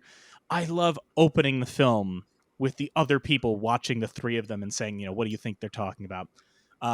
Like Tom, I love that ending. I've talked on this show a number of times that one of my favorite endings in film is Brief Encounter. And this is extraordinarily Brief Encounter. This is real love, just as Brief Encounter is, which is real love is knowing my partner needs to go through some stuff, needs to feel some things. It's going to be messy. It's going to be awkward. I'm not going to feel good when they do it, and I need to be there for them. I need to give them a hug and help them inside. I need to say, you've been gone a while. Thank you for coming back to me. I need to accept that. It's so unsparing in its sincerity, its honesty. It's just a beautiful film, and everybody gets something out of it. Again, like we're talking about it now, and already Tom and I resonated with this movie in different ways, and I'm sure everybody on this call is resonating to it in different ways. My partner and I watched it. We were both crying at the end, and for completely different reasons and completely different experiences. It's just remarkable, and I also just want to, hand it off by noting that the other thing I had is throughout the movie, I will admit, just like a teen girl flipping through a magazine, so many times when Greta Lee came on screen, I just kept going, she's so pretty, though. God, she's so pretty. She's just so pretty. Amanda, take it away. So this movie was really interesting for me as a Korean woman, but one with an extremely different set of circumstances. I was adopted when I was 6 months old. I don't have any ties to that culture. As an aspiring writer, as all of these things that were very relatable to it. But I think it would have been relatable to me even if I were not those things, because it was grounded in something real. And what I loved about this movie the most was probably the way that it could have gone in a direction. Like, you can take this story, you can take this general premise, and you can turn it into a rom-com, right? You can turn it into the exact thing that the husband is talking about when he's confessing his insecurities to her, that like he is the white husband that stole her away from her soulmate. And instead, it's grounded in, I think, this really beautiful message that sometimes love works out and sometimes it doesn't, but it doesn't make it any less beautiful or important to you. Just because it's not the person that you end up with doesn't mean that it doesn't shape you. And I really appreciated her perspective of, this is the way that my life worked out and this is how it's supposed to be, because you can get drowned out in the what if would have happened. And I know that she's grappling with that. Obviously, at the end of it, it's this huge emotional thing that she's going to have to spend time, reconciling with after the actual events of the movie. But I thought it was really beautiful and very real, right? Because we could all relate to things like that. And when I was in college, my best friend used to tell me all the time that my life was like a rom-com. And it was kind of exciting, that general idea that I found myself in these quirky situations. But that's not what it is. It's much closer to what Past Lives is. And I really do resonate with her conversation with her husband about how her childhood sweetheart is Korean, and it makes her feel both connected and separated from this culture that she left behind. Because I found identity in all of the films that I watched this year for this episode, to really have that focus on identity. In fact, I didn't mention it during Maestro, but one of my favorite lines in Maestro is Bradley Cooper explaining, you take all of these things that make you who you are, and that's what you create as your identity. You're not just this one thing of your father being this and your mother being this. And I really felt that, that was a movie where it was said, and I think it was really shown in Past Lives. And I really appreciated that, because it's something, like I said, just very authentic. I hated how much this movie made me feel.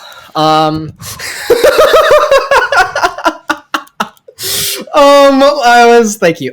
No, this movie was last on my list, in terms of movies that, I needed to get to. Mike can attest, I was pretty confident and pretty secure with how I was putting everything together. And then Past Lives happened, and I felt myself really connecting with it, and in a similar way that I did with the movie Her, which I nominated for the registry last season. So many movies about love kind of navigate this idea or this art of holding on and preserving love and everything, and very rarely, or not often enough, I think, do we tackle that art of having to let go. And this is a movie that does so in a way that I don't think anybody really becomes a villain. They do gain, they all gain something out of it, but I also don't think they necessarily, I don't think anybody necessarily comes out on top. I don't think that's what the movie is necessarily trying to get at. Um, I love the framing of this film. I love the ending shot of her having to walk back to the apartment, and just that long last what if moment. Um, yeah, I'm glad I saved this one for last. My only regret is I only paid $5 for the ticket, and I wish I could have given it more. So, next up we have Poor Things. So I can be a bit hit or miss on Yorgos Lanthimos. Um, I really liked The Favorite. I really didn't care for The Killing of a Sacred Deer. I liked The Lobster. I'm mixed on Dogtooth, so I really wasn't sure where this was going to land. I also might be the only person in America for whom the tipping point that made me go, okay, I want to see that, is when they're going through the cast, and obviously they're naming Emma Stone, Mark Ruffalo, Willem Dafoe, and I'm like, yeah, and they go, Rami Youssef, and I went, well, all right. Well, now I have to see it. Because I love his Hulu show, and I am fascinated to see him not play New Jersey scumbag. And to his credit, definitely not playing New Jersey scumbag in this one. I really wasn't sure how this was going to go. I mean, there was a lot of ways that this could go wrong. But my significant other and I went to see it opening weekend. She was very hyped for it. And I have to say, it is remarkable how well it pulls off what it's doing. I mean, visually great. Emma Stone's performance is great. I can be a little critical of it sometimes, not even the performance, but the reception it's getting. Like some of the things people are praising, I'm like, no, guys, that's the drama school warm-up exercise stuff. Like, let's really focus on where she's really holding it down. It's not the animal exercises. It's when she's got to deliver these monologues and all that, and the journey the character goes on. It is a fascinatingly weird little odyssey. I love what Mark Ruffalo is doing, just playing 19th century rake. I love the use of Rami Youssef, Gerard Carmichael, just an interesting cast. I love that it has this energy of it's a social satire, but you're not entirely sure what the targets are, in the best way, right? It's not painfully didactic, even when Bella Baxter herself is. I hate to be reductive here, but one of the best things about it, it's so fucking weird. Like, Yorgos took his proverbial blank check after The Favorite and made Guillermo making The Shape of Water look like a safe bet, right? That's wild. That a movie can just... One of the things that kills me, is there's so many moments, like the little moment when Bella just goes, oh, what about Chicken Dog? And she's casually referring to the dog head on a chicken body. We've not addressed him thus far, but now we know his name is Chicken Dog. Willem Dafoe just burps bubbles. And this is a movie that made money and got nominated for Best Picture. That is glorious. Yep. Again, and I was fortunate enough when we went to see it, they gave out the little Bella Baxter sunglasses, which made me very happy. And I've got them right here. If I wasn't wearing my regular glasses, I would absolutely be sporting these right now. Again, it's a great cast. It's a wild movie to see. And I think it also has a similarity to American Fiction, weirdly, in that both of them are reacting to society. Both of them are commenting on what a weird world we live in and these weird societal rules without ever offering answers, right?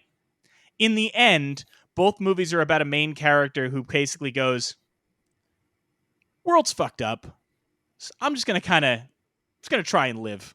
I'm just gonna try and live my life and have a good time. Yeah, really just one of the things I got out of watching it was kind of what I got last year with Everything Everywhere All at Once, was just, I just kept thinking of like people who are just getting into movies, like young people who are just graduating high school, getting into college and going to film school, and being like, how lucky you sons of bitches are that Yep. you get these weird, cool things happening. For us, for people like Tom and I's age, like when we were going into film school, like we were too young for the 90s indie boom. We were too young for like the Tarantino, Robert Rodriguez, Spike Lee, Steven Soderbergh kind of boom. And we were in that real rough patch. We were coming of age with movies where like indie, and again, I'm not trying to disrespect it, but like when you think of like what we had as indie transgressive was like Juno, right? We had, or fucking Thumbsucker, right? Or maybe the occasional like Spike Jonze movie. And now, kids coming into it now get to go see this in multiplexes, and it's making money and it's getting Oscar nominations, and they don't have to spend their Oscar season, sitting back and going, yeah, I mean, I guess I like Babel. They don't have to do that. That's great. I'm so happy for you guys. Again, even if I have problems with the length or anything like that, something this weird is nominated. Something, hell yeah, good, hell yeah. Tom. Yeah, Poor Things is pretty great. The way I would put it is, it's basically the better version of Barbie. It's literally the same story as Barbie, but instead of like meta Mattel stuff, it's about Barbie going to just get fucked around the world. I mean, it's literally this. That's the story. It's like Frankenstein, but with the Barbie story, and a lot. And guys, when I say a lot, I'm going to say it. I gotta say it again to emphasize. A lot of fucking in this fucking movie. A lot. And it's great. We need more fucking. All those dweebs on Twitter can, ironically enough, go fuck themselves. Yeah, listen, there's little quibbles and all that. I think the third act is kind of just unnecessary and runs through the same points again. I don't really need that stuff with Christopher Abbott and the general. I think we kind of got to a good ending point before that, so it kind of makes it, you kind of get like, all right, guys, I get the point. Let's wrap this up. But yeah, it's fucking weird.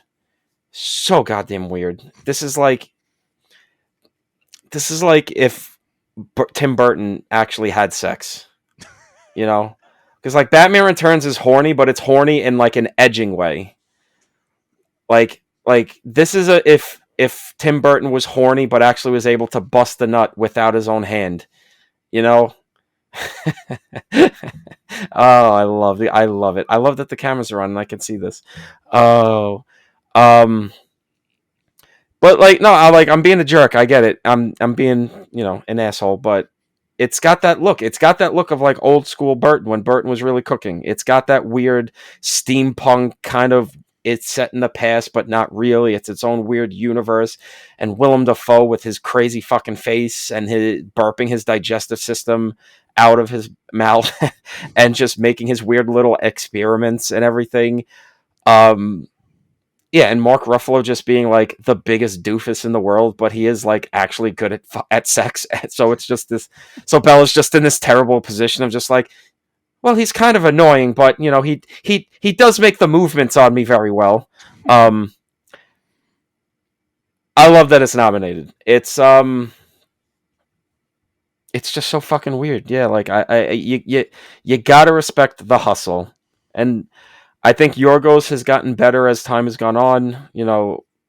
I like each movie more than the last. This one's the first time it's been a step down because I think The Favorite's kind of his opus, his best movie. But I think this is great. I love it. Emma Stone's amazing. If it wasn't for Lily, give her another Oscar. She would totally deserve it. And honestly, I know you can't say this, otherwise, the FBI is going to kick your door in and shoot you. But if Lily loses, I to Emma, I wouldn't be mad. Like, I wouldn't be mad. I'm sorry if she's gonna get robbed. At least be robbed by someone that's a good thief. You know what I mean? Do like an Ocean's 12 thing. Like, all right, well, I got robbed, but at least I got robbed by someone that's good at being a thief. So, a lot of good shit in here. Some quibbles, but weird as fuck. Awesome. Heavy metal. Let's fucking go. Boy. You mentioned the point that I was going to make, which is from my first watching, I definitely felt that it was the stronger version of what Barbie was trying to say. In the same way that I felt the reason that people were championing Barbie is Barbie's direction and how it should have gotten nominated is kind of the way that I felt about Anatomy of Fall's direction being a lot stronger. This movie rules. I'm also a mixed bag like Mike with Yorgos's work. I still think this might be on par with The Favorite in my book. Jury might still be out with that. Either way, I love him and Emma Stone's dynamic. I love that they are now going to continue to do work. I just love that everybody is on their A game. That everybody seems totally on board with the kookiness. I don't really have. I don't know what else to say other than it's just like that. It is something that it's a type of film that reminds you why certain things can only be a film medium and would be hard to translate into other forms. And I think that's important to at least consider when we're dealing with something like Best Picture. So I really appreciate Poor Things being nominated. It is a very strong candidate in my opinion. So I didn't get a chance to get around to this one. I'm sorry. You all make me want to I'm probably going to watch it right after we finish recording. There were a couple of reasons why it just didn't get bumped up to the priorities. But that being said, I am excited to watch it. We'll report back. But next up, we're going to be talking about The Zone of Interest. Also, just quick joke, more like Emma Bone, am I right? Well, I want to be clear. I want to be clear, Amanda. The only reason I was laughing the entire time Tom and I and Kyle were talking was I knew you hadn't seen Poor Things, and all I could think was, what in the fuck must all of this sound like? If you haven't seen, when Tom's just like, it's like Barbie, but I can't stress this enough. So much fucking. I'm like, what? What does this sound like? I like a dream. I made the mistake of reading one person's take on this, which sounds like it's very different from what your take was on it. And that person might not have even given the movie a full chance, which colored my prioritization of the movies this year. I just didn't know how I would handle watching it. But hearing you guys, it's definitely on the top of my list. Sorry to take us off track. Tom did with his joke. I think it's just important that we get our giggles out now because, as you said, Amanda, next up, The Zone of Interest. Tom? Why? This is not. This wasn't a barrel of laughs for you. You didn't watch The Zone of Interest and decide you needed to run and get ice cream and celebrate the joys of humanity. Yeah, this movie. This movie's great, but it fucking sucks. So, there's really no other way to put it. It's just great movie, fucking sucks. I'm never watching it again. My Letterboxd review when I finished it was, I think I need to watch Inglourious Bastards right now because controversial take. Fuck the Nazis. But also I like that it has the extended take. Fuck their families too. Because fuck those goddamn German pieces of shit. God damn it. And it's funny because I texted Mike the same week I watched Zone of Interest. I had to buy it on Amazon, so I own it now, even though I'm never going to fucking watch it again. Episode of Masters of the Air basically had the same point of just oh yeah, all the Germans sucked during World War II. There were no good Germans. They all fucking sucked. That's why they went to war, because all of them said, yeah, we're assholes. But despite my passion, this movie is actually decidedly passionless, because it is all about how people can just completely ignore some truly horrible things, especially when they are literally in your own backyard. You don't see shit in this movie. This is not like Schindler's List or as Saving Private Ryan or that episode of Panda Brothers or any fucking thing that dealt with the Holocaust before World War II. You don't see anything. There's no violence. But the fucked up thing about it is that in tandem with the casual callousness of this Nazi family, just living their life. They're living their life. Oh, we got to deal with the plants. Oh, we're having people over. Oh, you got to let the dog out. Just normal shit. But one guy's in a Nazi outfit. That's already unsettling. But then you have to deal with the sound design of this fucking movie, which is just nonstop.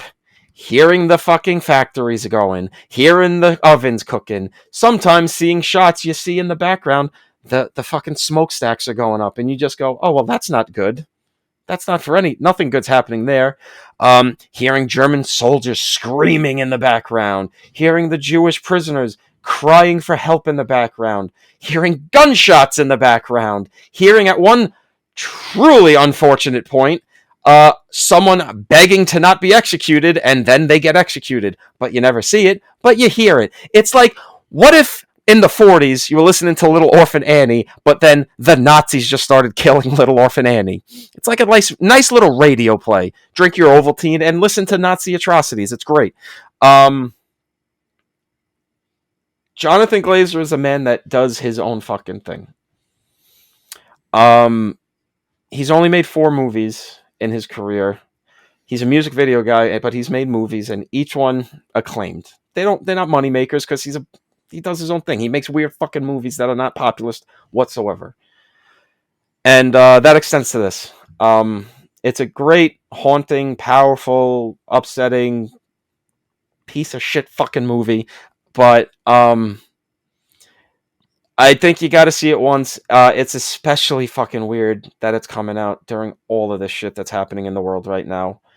It's going to be very weird watching the Oscars where they have to show clips of this movie, and then, they're going to have somebody say, like, oh, we stand for Israel. And you're just going to be like, did you guys watch the movie?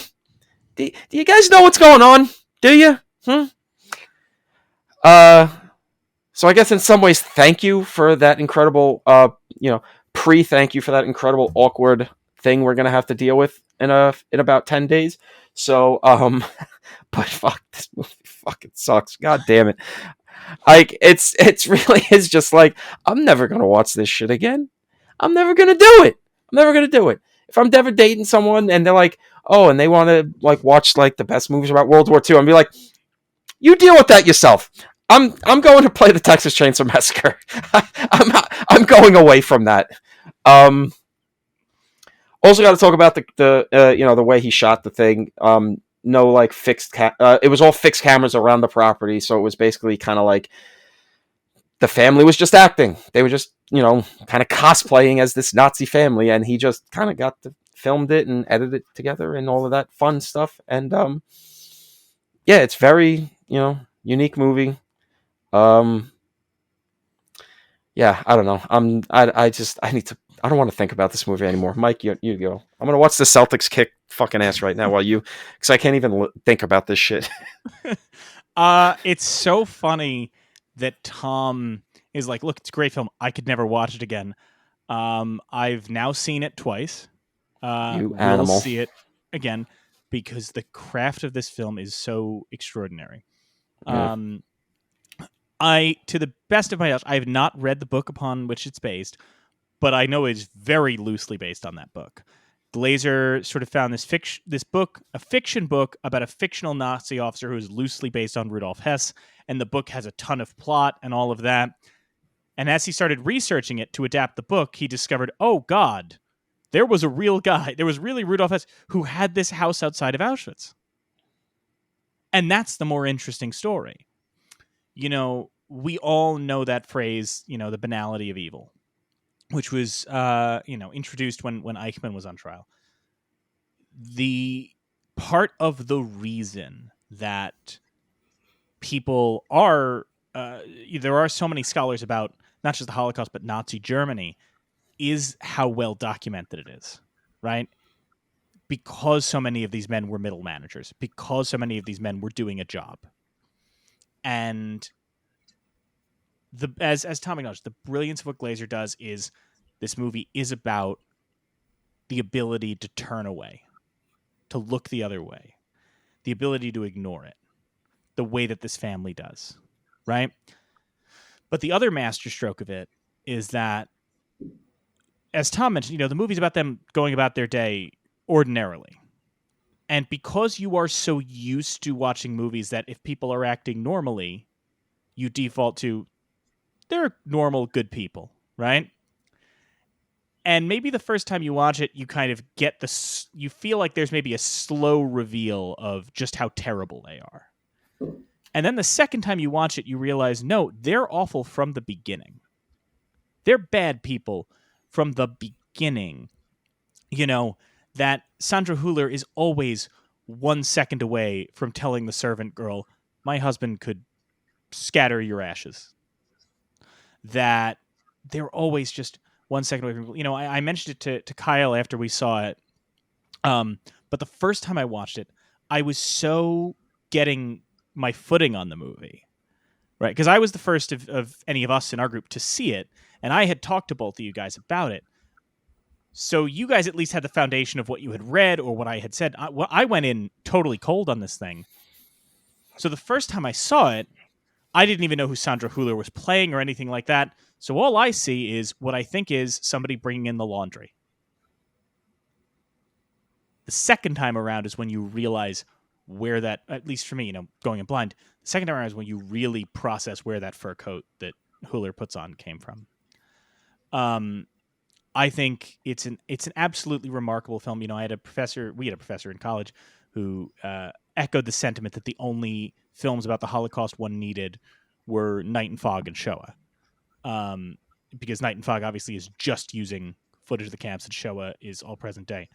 Now, one can quibble about other films, a Schindler's List or what have you, but one of the things that makes this film so impressive is obviously it's set during the Holocaust, but it's about atrocities. It's about genocides.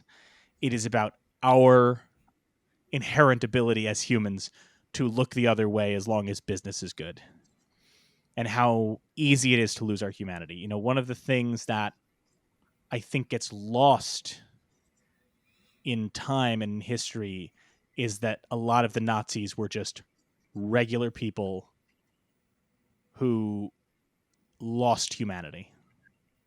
Yes, some were always like self-serving monsters, but it's more about the capacity of these people to just see it as a business, see it as middle managers. That's what's so extraordinary about that moment at the end when Hess is calling his wife and she says, "How was the party?" And he says, "Well, I don't really know who was there. I was too busy thinking about how I would kill everyone in that room." Because it's just business to him. And that she's so unfazed in one of the darkest, funny moments in the movie. This woman's on the phone with her husband, and her husband's saying, all I could think of was how I would gas everyone in that party, but the ceilings are so high, it would take a lot of effort. And she goes, "Yeah, I'm tired. Can we talk about this in the morning?" Well, and, I think the performances in that film are extraordinary. The cinematography is great. The sound design, as Tom touched on, is incredible. I think the fact that it alludes to so much, like his sons, his children who grew up horribly scarred by what happened, especially his youngest son. Because I think the film does a great job without laying it on thick that the youngest son in particular doesn't really understand what's going on. This is normal to him. And then when the real son became an adult, he had horrible mental health issues his whole life because he's like, I grew up listening to the sounds of people dying and I didn't know it was bad, including Sandra Hüller's mother, one of the only people to be overwhelmed by this horror, is incredible. I think I've seen people be negative about this film, and I think they're all being radically ungenerous in their interpretations, and they're going in with a particular mindset that I think is not conducive to getting something out of this film. And obviously, you can go into this movie and not get anything out of it if you really don't want to, if you really don't want to connect with it, if you really don't want to resonate with it. But that's kind of what the film is about, is how easy it is to switch off your brain and just go in with what you're doing. And I'm a good person. I'm doing the right thing. I read an extraordinary piece. I wish I could credit the author. I sent it to you guys. But there's an extraordinary piece. I'll plug it in the show notes if I remember later, but about how to interpret that ending. That extraordinary riff on the act of killing where Huss looks down the hallway and sees modern day Auschwitz Museum. How are we meant to read that? Is he reckoning with his sins, or is he just disappointed that he's not getting credit for his incredible craftsmanship and his incredible efficiency? And at the same time, even though it's now a museum, we're seeing it at maintenance time. We're seeing it during the cleanup crew. More people just doing a job. Yeah, it's Tom's sentiment where he says, everybody should see it, but see it once. That is what it is. It is something that must be witnessed, because we need to understand the capacity for human beings to commit such callous cruelty and to be complicit. So, yeah, one of my favorite films of the year. Absolutely extraordinary work. Just remarkable stuff. So I know that Tom kicked this off by saying it wasn't the kind of movie that make you want to jump up and get an ice cream. I did go get an ice cream because I also skipped this one, but this was very woeful. I don't think that I've been in the frame of mind to watch something and get something out of a movie about Nazis in the year of our Lord 2024. I will get to it, but not today, Satan. Kyle? I did get around to it. Yeah, it's probably the most arguably up there with Killers as well. The most important movie represented in this pool. I am in Team Mike in this one, in the sense that it's probably one I will revisit when I have the ability to want to take that on again, because the nuances that are presented in the sound and the filming of it is